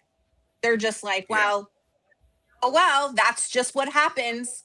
Like, this is just a part of the process. No, like not only is it not constitutional, like like none of this is should be allowed. But like we have every right as people, as voters, to say, I don't want these kinds of people to be controlling our government. So this is why November like has become, I mean, already like it was dire, but now it's even more dire because people are going to continue to die if we don't move these Republicans out, because this idea that human life is just, no regard for human life. I don't want to people running my government. I put our friend Craig's comment up here. Susan Collins is concerned because I do want you to hear Susan Collins' response to this. No, and then you can post my comment. ICE needs to improve. There's no doubt that ICE needs to improve its performance. But those who are calling for ICE to be abolished altogether are ignoring absolutely vital safety work that ICE They are does. killing people. That is the most feckless response imaginable from a senator. And I will say this too. I appreciate Mainer's response to this killing. They are, Casey. They are not being silent on this. We can ask Janet Mills about this. Watch the clip. And died here because you've been ignoring us and then letting ICE terrorize our communities. Janet, what do you think about ICE in Maine? What do you think about ICE in Maine? Continued ICE funding. You're not going to shoot me, are you? Don't you support ICE? You're not going to shoot me. So, I'm not mad at that. I think shouting down your leaders that are not meeting the moment, is very much. I'm not going to give her tons of credit, but I will say this: like, didn't she have a better response than Collins? Didn't she condemn ICE or no? Not much better. Okay, well, all right. I'm not here to pump. I think there's a lot. I was just checking. No. I actually think it's a rare politician that is calling for ICE to be abolished. Or I think probably the closer response that you're going to get is like, we don't want to fund ICE unless there's meaningful reform. And to me, where like unmasking them is a Band-Aid. That's not meaningful reform. Like that's part of it, but that's not meaningful reform.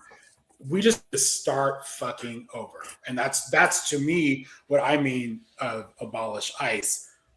Abolish them because there's nothing good in that agency right now. Nothing. And start over, rename it.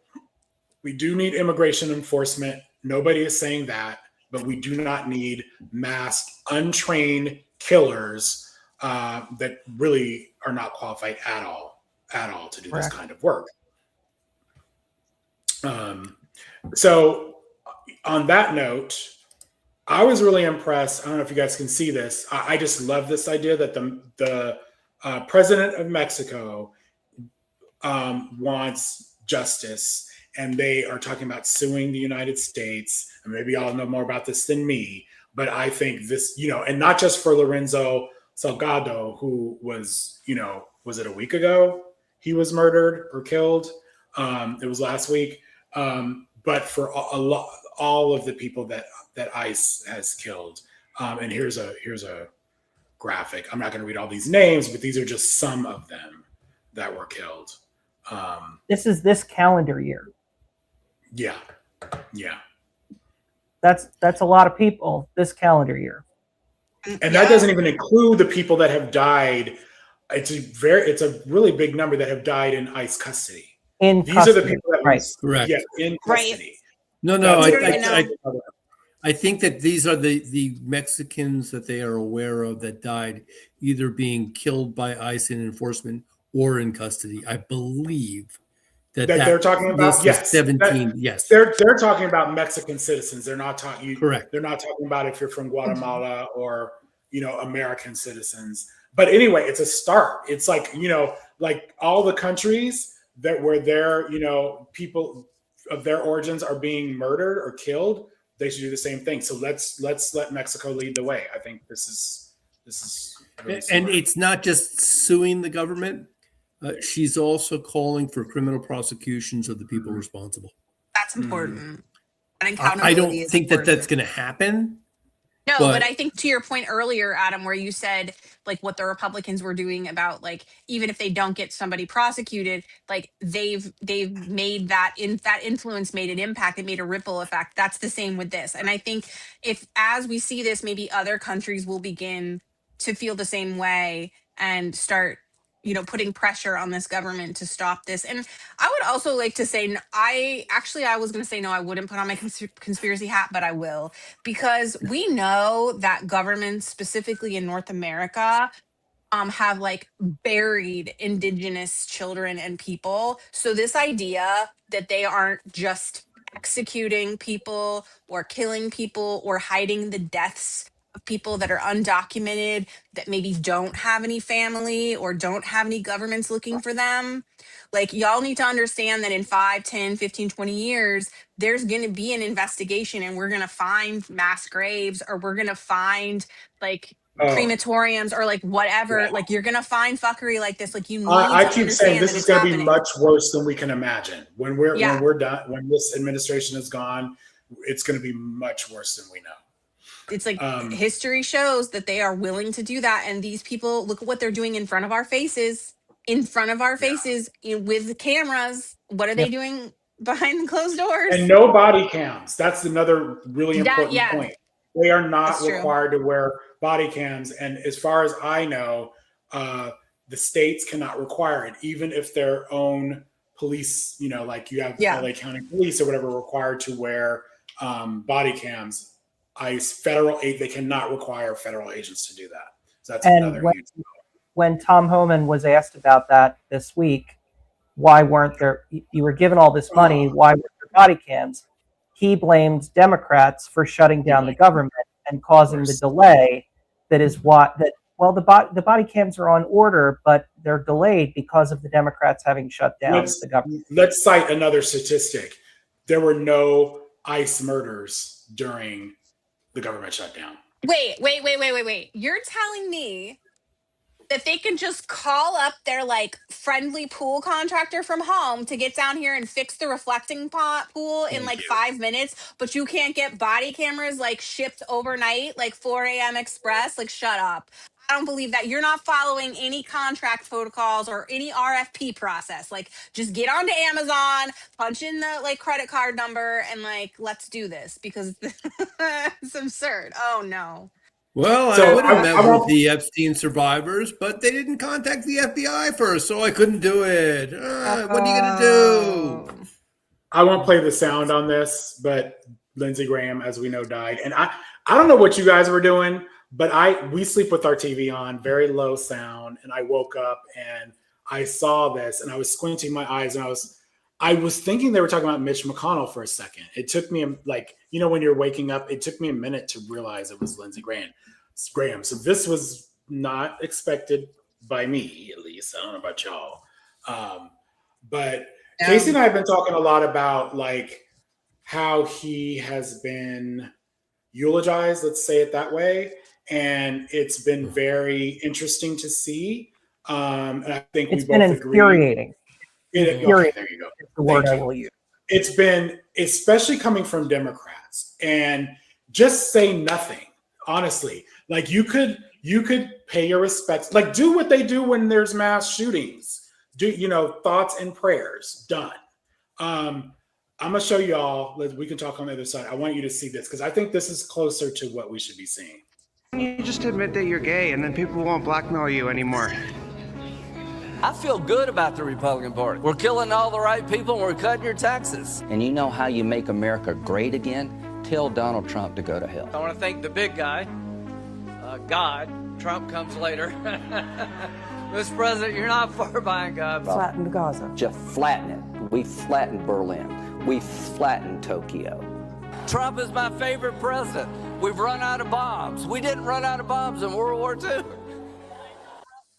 So y'all can you can at me for playing that, but I thought that was. Why would you at you? That's his history. Because maybe That's they're like, oh, truth. he's dead. You shouldn't, you know, whatever. But listen, It's his words. It's his words. He has his a words. record. A lot of people have been harmed by his choices, and he was going He killed to make more people. choices He that killed were people. going to harm His people. actions killed people. Just Yeah. say it. I mean, that's what it was. This is Okay. it's It's the truth. We're not hiding the truth.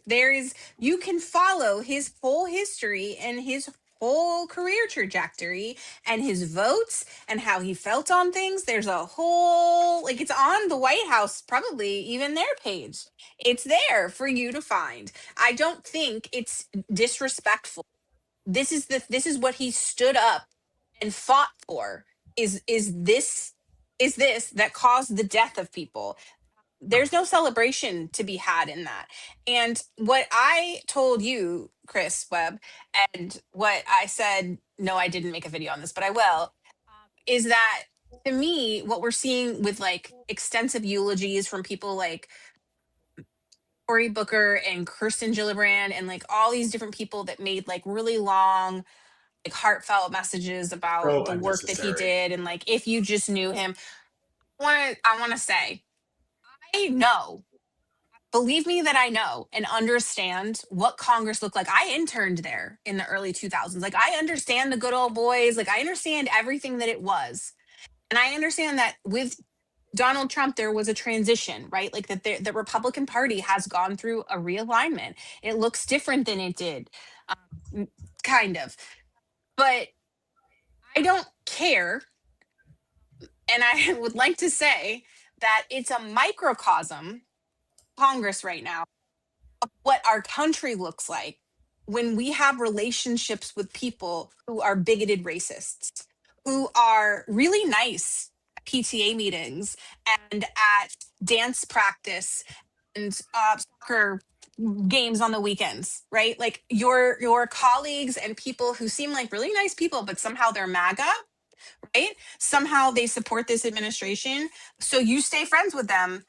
Well, it's one thing if you're doing that because you're trying to bring them over to reality and teach them about what they need to do as citizens and people who care about other people.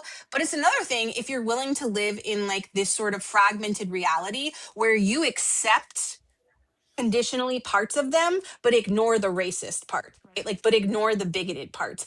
And that's what it feels like Congress is doing right now, is invalidating all of the harm that Lindsey Graham has done. It's his public legacy. And what he had, the deaths that he has caused by saying, but he was also this really nice guy. Guess what? Nice people don't vote for policy that kills people. Nice people don't call for the death and destruction of other countries and shoot hospitals of children. Nice people don't do that, and they don't relish that, and they don't celebrate that. And everything that Lindsey Graham became was a choice. Right? This is a man that chose to hitch up his cart with this administration, that chose to pursue the MAGA agenda. And as far as I'm concerned, he can rot in hell for it, because everything that he did as a grown-ass man was a choice, and he had the power and the money to not do that. There was a choice that all Republicans made at one point. They could have gone the McCain route. They could have gone the Kinzinger route. They could have gone the Cheney route and said, you know what? We're not okay with this. And they didn't. So yeah, nobody should be celebrating that. And they should use this as an opportunity to say, hey, he was a good person and he maybe did some good things. And then he made a choice to go to the dark side like Vader. And I don't know what else happens in Star Wars, because I'm going to be honest, I only saw the first 3 movies. So I can't continue with that analogy, but you know what I'm saying. So that man he was wetting himself over in this video, his name's Donald Trump. This is what Donald Trump had to say. Also ask, are you aware of why the FBI is looking into Senator Graham's death?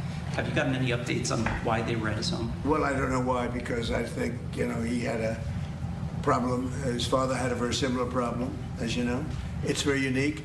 At first I heard it was clogged arteries, because he did have clogged arteries. He had a problem with that. He was, I wish he took better care of himself. I say, you could, This man saying Lindsey Graham should have took better care of himself. I'm so sorry. That is crazy. You can solve that problem. But what happened is actually something that's very hard to detect. It was not related to any blockage. It was a totally different thing. And supposedly, and I've watched all the medical reports, I've had the doctors from the White House come in and explain what happened. And this is something that is almost undetectable. And if it happens, there's not much you can do about it. It sounds unfortunate, but there's not much you can do about it. If you look at his father died of the same thing at about the same age. So there was not much. They say it's almost undetectable. You can detect it. Anyway, do you think this man's following doctor's orders? Anybody? Casey? Anybody? A question. Do you think that they are like, do they have him on a monitor? Like when my kids were little babies, we had like little foot things that they wore so that like if their heart suddenly stopped, we would get like this alarm that went off in our room. Do they have that on his heart, or could like he theoretically like kick it in the middle of the night and they'd never know? Like, I'm just wondering how much can we hope for? Yeah, I don't know that you monitor an adult's heart remotely. I'm saying you can, but like, are they? Because like, why can't the aortic dissection happen to him? Like, right? Like, Now. what do you mean now? Like, they just murdered someone on the street. Like, this is actually, I'm being like, not, what's the word? Like, not that is it. Restrained? You think you're being restrained, Casey? I don't know about that. But I know I'm being a protector of the people. Like, that's what I'm being.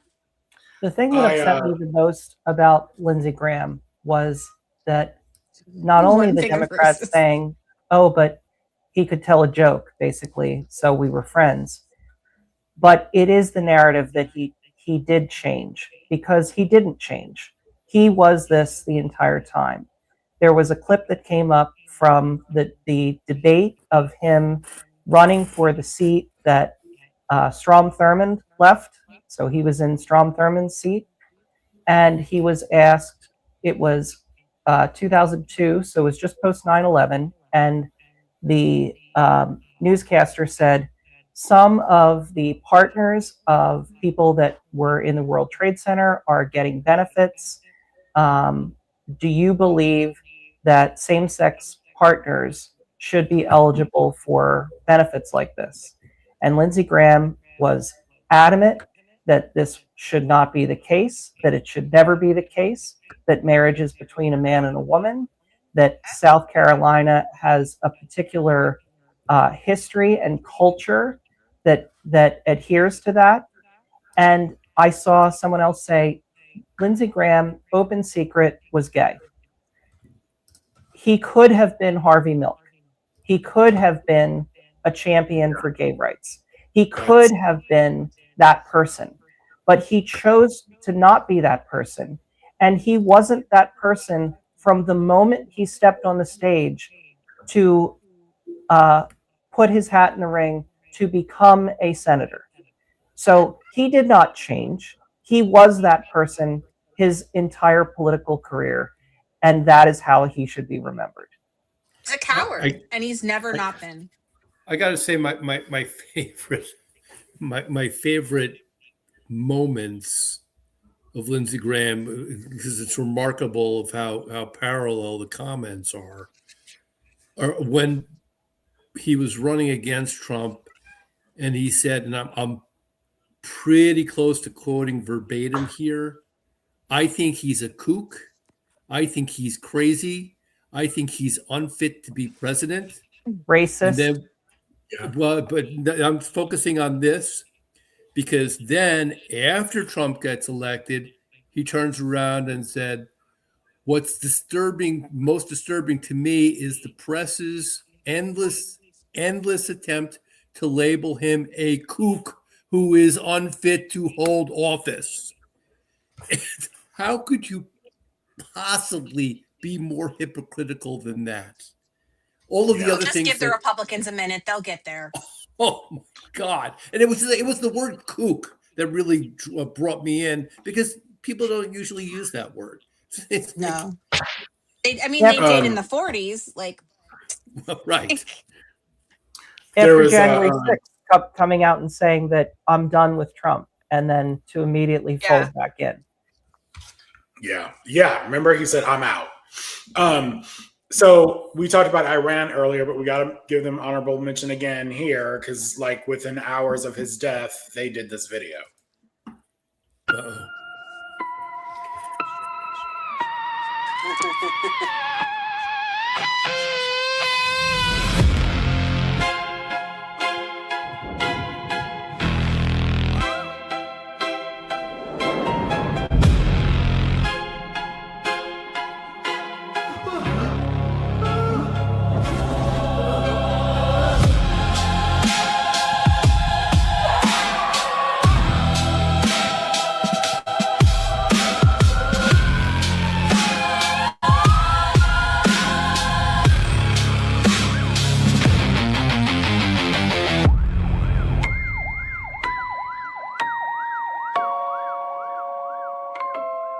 I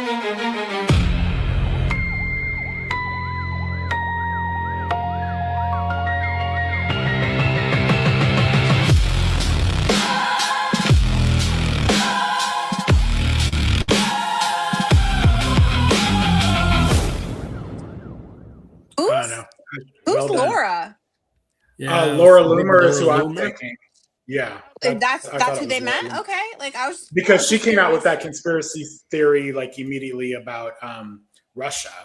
And then I think Iran wanted them to know it was them. Okay. Okay, so let's be positive here.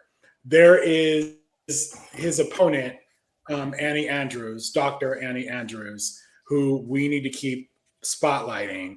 For what they appointed the governor, South Carolina appointed his sister, which is crazy work, but I get they did it because that's normal. That's it's an I'm easy gonna say vote. like that's an old. I don't like it. I tradition. do not like it. I'm just gonna be I'm not honest. saying it's good. I'm just saying that actually is the most normal thing that I've seen come out of the Republican Party in terms of history of politics. That's I don't know if actually she's like nice the most or not nice. I do know she has no experience in this. So typically it's a spouse, not a sister. well, So- yeah, but a relative. Like he I mean, has no. yeah. All right. I mean, so it's a tacit acknowledgement of his situation. Yeah. So, Yeah. Teresa, we did play the TikTok of Dr. Annie Andrews a couple weeks ago, and she is amazing. This is what she had to say about Lindsey Graham. We have 2 clips of her. This is what she had to say about Lindsey Graham. And I don't know if she's watching, but if you guys know her, tell her to post more shit because we need more videos of her. She is just really good. News of Senator Lindsey Graham's passing was sudden and unexpected. Senator Graham dedicated decades of his life to this great state and to our country. Moments like this remind us that life is fleeting, fragile, and so much bigger than politics. I'm thinking about the people who loved him, his family, his friends, his staff, and all of his supporters who are grieving this loss. Now, it's no secret that Senator Graham and I didn't agree on much, but we did agree that when you love your country, you raise your hand to serve. And we both believed in the greatness of South Carolina. Senator Graham was a fighter. No one can dispute that. But here's what I want you to know about me. I'm a fighter too. My fight is for you and your family. It's for my 3 kids. My fight is South Carolina's fight. And even though we may not always agree, I will always show up and fight for you. So as we move forward, no matter your party, let's remember that there is far more that unites us than divides us, and that life is bigger than politics. Let's commit to building a better South Carolina together. Chef's kiss on that the one. way She to do did a it. great job. She hit the right notes. She did, honor him, I guess to say, but she also pivoted back to herself. She's running for office, and she did the right thing. I thought that was really well done. She didn't have a lot of room as someone that's trying to run in that state currently, right? Like I'm looking at current politicians and side-eyeing them because they're in office now. She did the correct thing as someone that's trying to vie for that seat, especially since it was her opponent. If she had done anything less, they would have crucified her. So this was the appropriate, and I don't think she really paid him that much. She did not She lie did. enough. I mean, she was very basically factual. said, "This is what we have in common. We're both fighters." Right, That's right. not like a real, And that's not in how dispute. we He look- was a fighter. Lindsey Graham was a fighter. He was fighting for the wrong shit. The wrong shit, but he was there fighting. Yeah. Right? So And he did dedicate his life to service to what he thought was the country, I That's guess. correct. I thought it was very factual, and but it's like, for people who want to see good in it, they will take the good in it. But the people who know the reality understood exactly what she was saying, and I think that's the perfect balance to strike. And this is what I've said about her from the beginning, is that ever since she launched last year, I think it was like summer of last year, maybe, that I started seeing her on socials. She's had a really good social media, and the videos that I've seen have been excellent. And I think that's because she got into this for the right reasons. She was a pediatrician, she's a mom, and she saw what harm RFK, this Maha movement has done, like even just bringing back like measles and polio and all these things that have been eradicated with science. And she's like, no, I'm done with this. Like the South should not like be an exception to this. We also should not be fucking around with this. So I'm all for that. And I appreciate, we need more women and we need more people that are in these marginalized groups to be running. So good for her. She also looks kind of like MAGA, so that helps her cause. I mean, she's a blonde woman, to be fair. Well, here's one more clip of her. This is the one there that we just looked at was the most recent one I could find of her. She has been doing some shows. I haven't taken the time to edit them. Violence prevention advocate for years before I pivoted into politics. And I tell the stories of my patients. I tell the story of the 4-year-old who found an unsecured loaded weapon on his coffee table, picked it up, pointed the barrel at his head, and pulled the trigger unintentionally with his thumbs, shot himself in the head, required multiple neurosurgical procedures. When I met him, he'd already been in the hospital for weeks. He had part of his skull removed. He was learning how to eat again, walk again, talk again. And that I carry that patient's story with me. And that story is far more compelling than, like Dr. Offit was saying, the statistics on the number of children who are shot and killed every year. And we have to, as medical professionals who have the privilege to be at the bedside of patients when they're in the worst moments of their lives, it is our duty to take those stories and to share them with the masses in a way that can compel the action that we need to see, the policy change that we need to prevent these problems in the first place. Yeah. And I appreciate Teresa's point about you can't, I think a lot of us are for a public option or Medicare for all. There's a lot of different universal healthcare. There's a lot of different versions of that. But I appreciate politicians that speak in truths, that it is not an overnight. It's not just enough to be for it. You're going to have to, there's different ways to look at it, but you have to sue the federal government. You have to decouple yourself from the federal government. You would have to give up whatever that state's version of Medicaid is. It's not an easy process. And so you do want people that know what the fuck they're talking about and that aren't just saying what we want to hear, that are telling the truth. And I am if you are in South Carolina and you come out and you say you're for Medicare for all, you can just kiss your chances of election goodbye. I mean, you think that's still the case? Yeah, that is when people are actually losing their health care. I don't know anymore. I think at one time, yes. And I don't think you have to say Medicare for all. You can say, you can say it in other terms. You can say healthcare is a right, universal healthcare, all of these things. There are different versions of it, single payer. I get your point. I think Medicare for all is kind of this like buzzword that doesn't, people don't like. I think you could say healthcare for all. I think that there's a way to get around it. And I think that this year specifically, and I don't know if it'll look like this, we might see like a little regression, like the pendulum might swing back a little bit, but I think people are hurting deeply now in a way that they weren't before.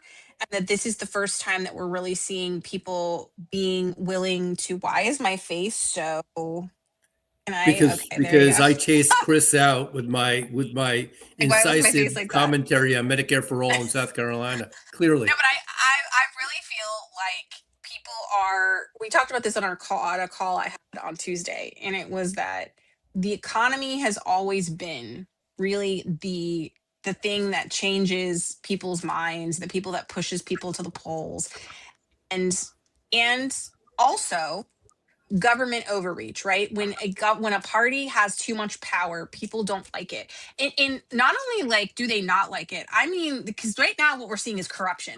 But I'm talking about in normal times when like a political party would just somehow randomly get Like it would just so happen that, oh, look, like the Republicans had control of all three branches or Democrats had control of all three branches, something like that happens.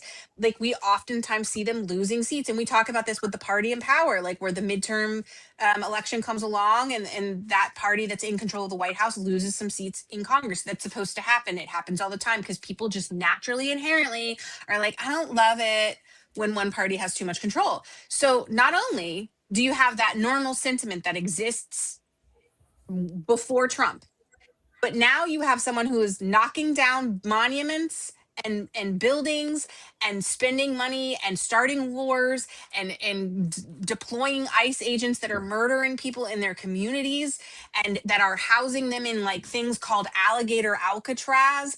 And they're hearing about all of this. And then, and then not exposing the Epstein files, not prosecuting pedophiles and rapists, like not being accountable. And then they're also seeing the Supreme Court take away women's reproductive health care and threatening the LGBT community and all these other things. People are just at this point, you also can't make like lettuce unattainable. Like you can't take away salads in the summer and also make groceries unaffordable. This is too many things. Like people are like, enough, like I can't. So I really think that when it I'm watching this on social media, there's been a shift even in the influencer spaces. I know Chris Quinn's on TikTok a lot, so he might be able to speak to this. I don't know what's on your algorithm, but it used to be that people would do like these ultra fancy rich hauls of things that they would buy or get, like, right? Like they'd go to a Louis Vuitton store and like bring out and do all this stuff, right? And in the comment section, you'd see one or two haters, but for the most part, it was like, oh wow, I wish I could get that someday, or like it was more like people looked at that as like hope, right? Like that maybe someday that they could have that kind of life. Now, if influencers try to do that, they are absolutely skewered. People are like angry and upset, and they see this imbalance of the really, really ultra wealthy, the 1%ers, and then everybody else that's out here struggling. And people are having to get 2-3 jobs, and they're having to live on pennies and not be able to eat. People are like actually coming to channels and saying, like, I couldn't eat yesterday. I didn't have enough food, or, I didn't have the money to go get groceries. And so this people flaunting wealth or corruption is not cute anymore. People are dying. So I think that Democrats do have a very unique opportunity in November to win over seats. This doesn't mean people stay home. Like this means everybody has to go, because what we saw tonight with Trump shit means that he's going to push it to the limit. He's going to go as far as he can to try to out-rig the elections, right? To try to manipulate and prevent people from showing up. So that means everybody's got to go. Even more people have to show up. But I think just because I want people to be prepared for what happens, so that because you're probably going to see pretty big Democratic wins, and then you're going to hear Republicans say cheating, cheating, cheating. I'm telling you, you're going to see big Democratic wins because people 100%. Are watching. We won't even get through election night, and they'll already be talking about, but cheating. All right, but prepare yourself for that. Please prepare yourself. We'll be talking a lot more about this, as we get closer. All right, so Mitch McConnell, this video came out I think last weekend. I think it was over the weekend. That was from a month ago. You don't really see much. You can just see the level of urgency that the paramedics don't have. Lack thereof. Urgency. Which, I mean, if all I have to say is if I am near death, I hope to have a little speedier of a response. And this next clip, I don't remember if there's sound or not, but it's his neighbors. McConnell said they saw disturbing details in the days before his hospitalization in mid-June, the Daily Beast reported Saturday. McConnell was hospitalized on June 14th, and his office initially disclosed few details about his condition. Last week, however, reports revealed that he had been discovered unconscious at his home in Washington, D.C., and administered CPR for a possible cardiac arrest. In the days since, rumors have continued to grow to such an extent that his own state's governor, Andy Beshear, publicly urged the Kentucky senator Saturday to provide voters with an update on his health. Speculation only intensified when the Daily Mail spoke with the senator's neighbors. I was able to get a good look at his face, McConnell's neighbor told the Daily Mail. He was pale, with a blank stare, and his mouth hanging open. Another neighbor said staffers were crying as McConnell was carried into an ambulance. He was not conscious. His eyes were closed. He had oxygen tubes strapped to his nose. I knew by his aides, running in and out, that it was something serious. There weren't a lot of sirens. That was the thing that was interesting, said the neighbor. So I'm going to walk you through something that happened on Sunday. I got to go. Okay, bye, Adam. Have a nice night. Everybody. That happened this last Sunday. There was an interview on Al Sharpton's show, which I happened to see. I happened to see it live. And, what is happening here? So, some news right here, Reverend. Our Republican supermajority has been so worried about me being able to potentially support someone before a special election that they passed not one but two laws. They tried at first to say they could submit a list of 3 people to me from the Republican Party, and I'd have to pick. Now they say I can't fill a vacancy, but I have to call a special election. But here's the thing. There is a Kentucky constitutional provision that says that I appoint all state officers when there's a vacancy. The question is, does that apply to federal offices? Well, before there was ever a law in Kentucky on how this would work, multiple appointments were made by governors, assuming under that provision. So if we end up there, and I hope we don't, I hope Senator McConnell will provide proof of life tomorrow and that we could all move on. There's at least going to be probably a little disagreement. So you would, if that became necessary, you would appoint someone if it became necessary to do so on the basis of the Kentucky Constitution as you read it? Well, certainly my hope is that Senator McConnell will provide us the assurances that we need. But if he is incapacitated, if there is a vacancy, I will look at my authority as governor to make sure that we are represented as Kentuckians. And certainly I'll take a strong look at that section of our Kentucky Constitution. And I kid you not, on the same show, within 15 to 20 minutes later, they broke the news that this photo was released, the one we've all been talking about for, days. So let's talk about this photo, because I think we all have issues. Well, I'm not gonna put words in y'all's mouth. I have issues. You don't with have it to. I already said them. If he went to a spa retreat and aged back, got fillers, Botox, and this isn't a close-up, but his hair is also a little darker. The last photo we saw, or video of him that we saw of him during, in Congress, in the Senate, his hair was white. And he also had a droopy face. I mean, this just does not. He went under a face laser. He lost age spots. Okay, I don't think this is AI. I think that's questionable. I do think it's not a current photo. I just don't. Or it was photoshopped. I don't think it was AI though. That's just me. 100%. I think the photo is irrelevant. I think the fact that he has supposedly spoken with all of these Republicans for 20 minutes and yet has not picked up the phone to talk to Andy Beshear is all the evidence you need. That we are way past the point where that should have happened. And so at absolute best, it's incredibly disrespectful to the governor and to the people of Kentucky. And at worst, it's covering up the fact that he is in a coma or actually dead. And let me tell you, I made this little video here, you guys, to just kind of illustrate the fact that all the news media went with it like it was actually like it was Bible, like it was truth. Nobody questioned it. And I took it to my channels because I was just like flabbergasted, because I looked at that photo and I was like, well, this is not a current photo. Like, this has very clearly been manipulated.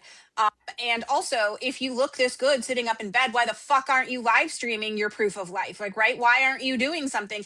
And I said that, and it has like 1 million views just on Instagram. Like, because that's how many people were like, yeah, that's common sense. Yeah. Why is it that my followers, like me and my followers, saw that, but the media was like, oh, he's fine? I'll tell you why. I think we all this went viral too. Yeah, I think we all put our 2 cents in, and people aren't buying it. Lindsey Graham died, okay? And that raised the stakes because now that's one less Senate seat that they thought that they had in their pocket with an incumbent. And I'm going to tell you that while the Kentucky law did change it so that the governor had to pick like from a list of Republicans or whatever, what we saw from Andy Beshear is that there is question about that in terms of the Constitution, whether it violates the state constitution and whether he's actually allowed to put in a Democrat. Now, if he could actually put in his own choice for a replacement, that would absolutely screw them when it comes to passing things like the SAVE Act or like whatever else they want to do. And that is why they're upping the ante with this proof of life stuff. And this is why we should all be talking about it every single day, because they've got like, I think 10 days left. It's like there's a certain amount, August there's a 3rd. law, right? Is that it was the 3rd? Because Alan thought it was like there's like a countdown. Anyway, I will be doing a new series that you will see every single day, which is basically like the hunt for Mitch McConnell's obituary, because my guess is we're going to get just outside that deadline. And then he's going to have a very unfortunate fall at his rehab facility. And suddenly he's dead because he's already dead because they're trying, or brain dead or whatever. He's not capable of being a senator right now. The Republicans know that. And what they're doing is trying to buy time to get past this deadline so that Andy Beshear, the Democratic governor, cannot put a Democrat in. If this were reversed and it was a Republican governor and a Democrat died or wasn't around for like a month, do you know how fast they would have replaced that with a Republican? This is crazy. It is crazy that the Democrats are not pursuing this, that they are not on the heels of Mitch McConnell and staked outside of that rehab agency facility, where I don't think he is, by the way. Yeah, there was some AI fuckery happening with the paper. So, like the image I think was it was real, a but the combination paper was of not. things. I think 100%. I do want to point out though, be very careful, because if you blow up that original photo, it is not this clear. But This yeah, was you a can't do digitally that. enhanced image. But on that original photo, you can see something's very wrong with this finger here, like what's going on here. But then all of this wording here, it's circled. It looks very blurry in the original photo. Here it's been enhanced, and it almost looks like it's, in Thai, like a different language. So It's it just doesn't. not, it's not accurate. You can't enhance stuff with like digital enhancers because it always messes it up. But if you just scroll and zoom in on your phone, where it's going to be real blurry, you can still see that the blurs don't match. Like, so what I did was I took like a screenshot of somebody else's screenshot of the paper and then put it side by side and zoomed in on my phone on both of them. And you could just see that the layouts don't, right? Like it doesn't look like it doesn't match. And so photographers were also going through and talking about the lighting and how the lighting doesn't look right from somebody who's a professional photographer that knows and understands how the light hits the skin and like angles and stuff like that. That's what they're paid to do, is like understand how to look for that. And so most of them came out like the next day or the day after and started saying, hey, this doesn't look right to me. This has been edited. This has been heavily edited. This has been changed or manipulated. Not suggesting that it was AI, but saying like you can do things with Photoshop. You can do things with like lots of apps to change and distort things. And that's what I think happened. And Right. I think it's crazy that anybody It was just took this at manipulated face for sure. value. And It's and actually also, insulting to me. yeah. Also, you reap what you sow. We are lied to so much by the right, by Republicans, that of course people aren't going to trust us. And we also have eyes. We also know what McConnell looked I mean, like they've lied to a us few weeks consistently. ago, and what the photos. This is not a man that was. Anyway, we'll move on. I just want to play one more video on this subject from Andy Beshear. This is from yesterday, I think.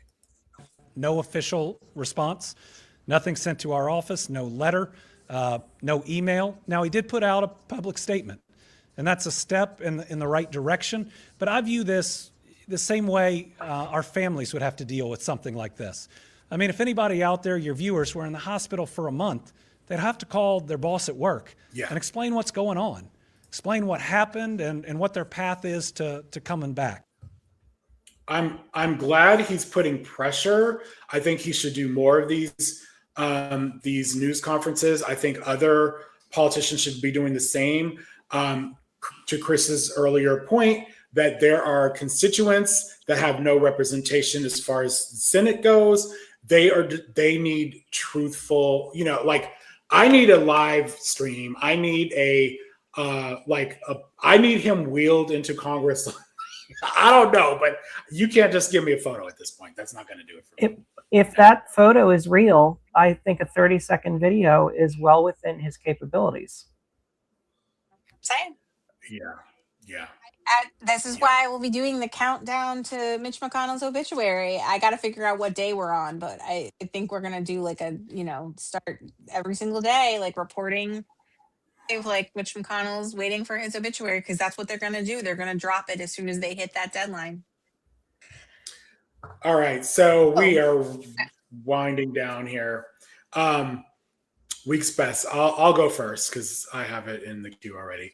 And okay, so this takes us back to Maine, and I mentioned earlier I really appreciate Mainer's response to the ICE killing of Juan earlier this week, and this woman right here has my whole heart right here. Hey, you want equal rights? You're gonna Do it! Do it! You white supremacist piece of Look at you! Look in the mirror! Look in the mirror! Go take your food stamps! What is your problem? What is your problem? Are you okay with innocent people being shot? You're shooting people in the street! I know that. I know that. Hey, but you want them out of here, right? Yeah! They're legal! So this man was saying, basically justifying it, that he was murdered, shot, killed because he was illegal, and she was not having it. And everybody, that's the response. Said no. Yeah. No. Okay. Chris, what was yours? Okay, so I had forgotten to send it to you, but I'll bring it up. So, it just went down. I am from Coatesville, Pennsylvania, and our rival school district was Downingtown. And the mayor of Downingtown that was elected 2 years ago, trans woman, which is huge for our area. That is not something that like anyone would have expected. But she's had a bit of a moment on Threads because of Lindsey Graham. She had probably the best response of any of the people that I've seen. And let me see if I won't be able to send it to you, but talk amongst yourselves. What's her? It's Erica Deuso, ERICA DEUSO. But as I just went to search for it, it was her personal one instead of the mayor's one, and she put it on the mayor's one. And what town is this? Sorry. Downingtown. Okay. Because he's in Pennsylvania, y'all. Yeah. But since then, after gaining some traction on that, she has done posts on ICE in general, on the hearings. She did one earlier this evening on Trump's speech. And point being, we need to learn how to better utilize social media in a way that is kind of bless your heart, where it is biting but truthful. And I think the thing that the Lindsey Graham exposed with a lot of Democrats is how out of touch they are with their constituents. Because for every tribute to Lindsey Graham you saw, you went to the comments and it was person after person after person saying, "Are you kidding me? What are you even doing here?" So I think there's a way forward. There's a way to do this correctly, and I'm proud of her for being able to do that. And I think You need to follow her. hopefully, Can you tag me in one of her things? Because I don't have Yes, I her. will. Yes. hopefully this is a learning lesson for all of our public figures and politicians that when it happens, and you know what I mean by it, that we do not have to live through this shit, because nobody, No. we will be doing a live no matter what day it is. No matter what time I'm getting on No here, matter- yeah, we with will some we champagne. will be on, and we will not be saying nice things. I can guarantee. No. No. Well, yes, we will. Casey, We will be saying how nice it is to be free of him. Like that. We it will be will saying be nice yeah, things okay. like we'll that. be saying nice We will be things, but saying- not nice about when it happens. Okay, Right, that's true. so your best of the week. Do you want to Actually, play the video first, or do you want to? You can play it because there's no sound. There should be no sound. Oh, or you okay. can mute the sound because like it should just be background. So I went to Capitol Hill yesterday. I was in, and you'll see that the camera work is definitely indicative of the fact that I am not an original influencer. I was a teacher, and that's why I was invited, because I was invited for education creators. And like the whole time I was like, wait, I should be filming this. Like I'm really bad because I don't do like, get ready with me. Like there's nothing wrong with that. I just don't do it. Like, so I don't think I just want to anyway. say thank you for doing this, but continue. I mean, I just think it's great to share this. So but it relates to what Chris Quinn was saying, because I was there and watching how insulated. I was taking pictures of the senator's shoes, so I was like, so funny. You're Anyway, phenomenal at this. I'm really great. They so the Wellesley Michaels, who is Senator Cory Booker's part of his staff, I guess also is control having people come in as influencers and creators to meet with senators and interview them and kind of learn about policy points. And so this was for educators, for teachers, right? When I was there, what struck me is like how insulated they really are in Capitol Hill, and like how there is this like very I remember because I had an internship and I was in the House side of things, but it was the same thing, right? There's this air of like of almost like nobility. It's like this distinguished history and like this reverence for an institution that most Americans don't have anymore. Like with validity, like very validly, that most Americans don't have. And if we're honest, right, Black and brown people never had. Also very validly, right? And so as a lot of us are on deconstruction journeys from that, like from what we thought was like the real history of this country, like we didn't know because it was told through the lens of a white person, right? There's an absence of that on the Hill. Like that doesn't seem to be happening. And so like these people, it's like these are their colleagues and friends. Like the Republicans that are doing these terrible things are serving alongside these people. So they're like, hey buddy, what's up? And so we saw several senators, like problematic Republican senators, walk by and they'd be like, oh, hey, Senator, blah, blah, blah. And I'm like, fuck you, Senator, blah, blah, blah. Like, that's what I wanted to say. Cause I was like, what do you mean? You're voting on like, terrible things. You're emboldening ICE. Like you're trying to help this fascist administration. So I think even though this was a great experience for me and I was really happy to meet some senators, Hickenlooper, by the way, is like Senator Hickenlooper, I have to say, from Colorado, like props to him, because I couldn't remember his name like 3 times. Like when I tell you I humbled this man, like, and he didn't even really need to be humbled because he was so nice. But he was like, oh, you're seeing so many people today. It's totally fine. And I was like, I'm sorry, I can't remember people. And he's like, oh, I have face blindness. Like, so he was like, we were both like, we have face blindness. Like, yeah, like, and he's like, oh, I took a test online. I'm like, I'm gonna go do that because I 100% have it. Anyway, so I did a game called Policy in 60 Seconds, and I went through and just basically asked them like bullet point, like where they felt about like certain points in education, like school lunches being paid for by taxpayer dollars, breakfast being paid for, vocational colleges being funded, like all kinds of stuff, right? And obviously, because the program is still, it's like they have to be honest about what the senators are willing to do. I got paired up with all the like Connecticut and Massachusetts people that are really super liberal, like super far left. Left of left. Yeah, and Senator Markey was there, and he like absolutely went past me, and like some other people like just did not come my way, like because that was like I was not the person. I was, healthcare for all, like, whatever. So I'm a radical left scum, so they didn't I didn't see everybody, but it was a great experience. And I like that they're doing that for creators. And I would encourage anybody. So I got an email first saying, would you like to do this? And then you had to fill out an application, which is just like a Google form, like super easy. They just want to know what your socials are, like because they want to review your content, make sure you're not, I don't know, calling for the assassination of people, like that kind of stuff, right?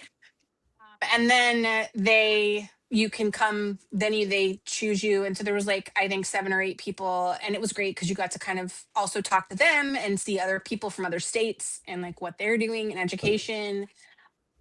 And then at the end, we got to go to Taste of Michigan, and it was hot dog day. And that's why Senator Slotkin was there, because she was being interviewed. And that was nice because I was really hungry in the day. And we saw Senator Cory Booker, which I did not take a selfie with. Like me and one other girl were like the only people that didn't take selfies with it. She's like, I noticed you didn't take a selfie either. And I was like, I do not need that. But you obviously controlled yourself because you're here. I did. Well, listen, like there was not a chance for me to have a conversation with him like that. It's like, it was really just like, hi. And he was like, hi, like, what do you do? And I was like, oh, I help people deconstruct from fascism. And he was like, oh, thank you so much for the work that you're doing. Like, it's really important. I was like, thank you. And then it was like I fist bumped him, and that was like basically it. There was like not really an exchange going back and forth, but I absolutely would have loved to have had that conversation with him to be like, hey girl, let me talk about why I have some problems. But he was the quintessential politician. And I was telling Chris Webb about it. I was like, man, like that he came in and it was like that, presidential air everybody has. But he's still working on his, like, you know what I'm saying? Like, whereas somebody like, I feel like Obama had it like naturally, like, you know what I mean? Like just, or Clinton or somebody that like just has it like effortlessly.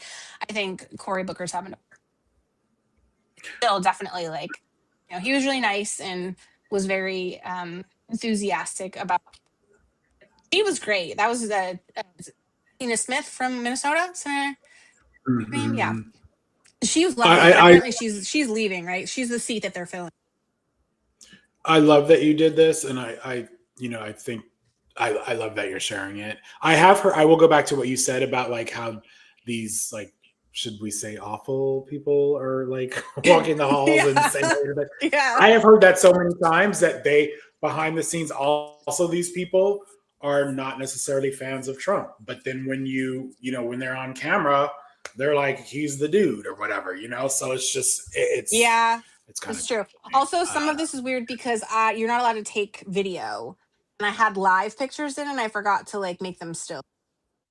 If it's like weird because it's like those are supposed to be still because you cannot film oops. in the Capitol. Yeah, you're allowed to take pictures. Almost most places you're allowed to take pictures, but you're not allowed to film. But they told us they're like the workaround is like just take a bunch of live photos, and that's how you make it work. But yeah, so give me your camera. Give me your phone. Yeah. That's how we did it, and there we go. I also, just so you all know, you can turn off the video, it's fine. I did make a point to do this intentionally because I have been very critical of the Democrats, like rightfully so. And I think it's really important for people who disagree with what the Democrats are doing, but like overall agree with their ideology. Like I support the Democratic Party because I agree with the ideology of the party, but I don't necessarily agree with the way that they've portrayed their messaging or like some of the other things. So like I need you all to get involved with them and be in things with them because they need to be able to hear our voices. It does not help for us to just bitch on the internet. Like we actually have to go get involved. And this is like going to be a compromise. Like that's how government's always been. It's never going to just be knock it all down and like build it all up. It's going to be rebuild it slowly. In this case, we're going to hurry it up because there's a fascist like takeover right now. But I mean, like you need to be a part of the process and your voice needs to be there. So please, any chance you have of being a part of like a creator process or like citizens coming in and like sharing their anything you can do to engage with the Democratic Party, like and help them reform, especially prioritize their messaging, please do that. Shoot, I don't think I have that video. Well, Teresa, yeah, okay, that makes sense. All right. So one more thing. I want to make sure we don't sign off. We're running overtime here, but listen to this real quick. An hour ago, the Secretary of Forever Wars, Pete Hegseth, said that they are going to provide hormone therapy for male service members who don't have enough testosterone. This, by the way, is gender-affirming care. And by the way, male members of this committee, watch what you vote for. Do you really want the government getting into your business, taking your testosterone levels and determining whether or not you have enough testosterone? Are you male enough to be in Congress? That is the question. I'm authorizing a new screening program for testosterone deficiency for our service members, ensuring you have the right testosterone levels to operate at your absolute best. Because it's well-established science that as we age, testosterone levels often naturally drop.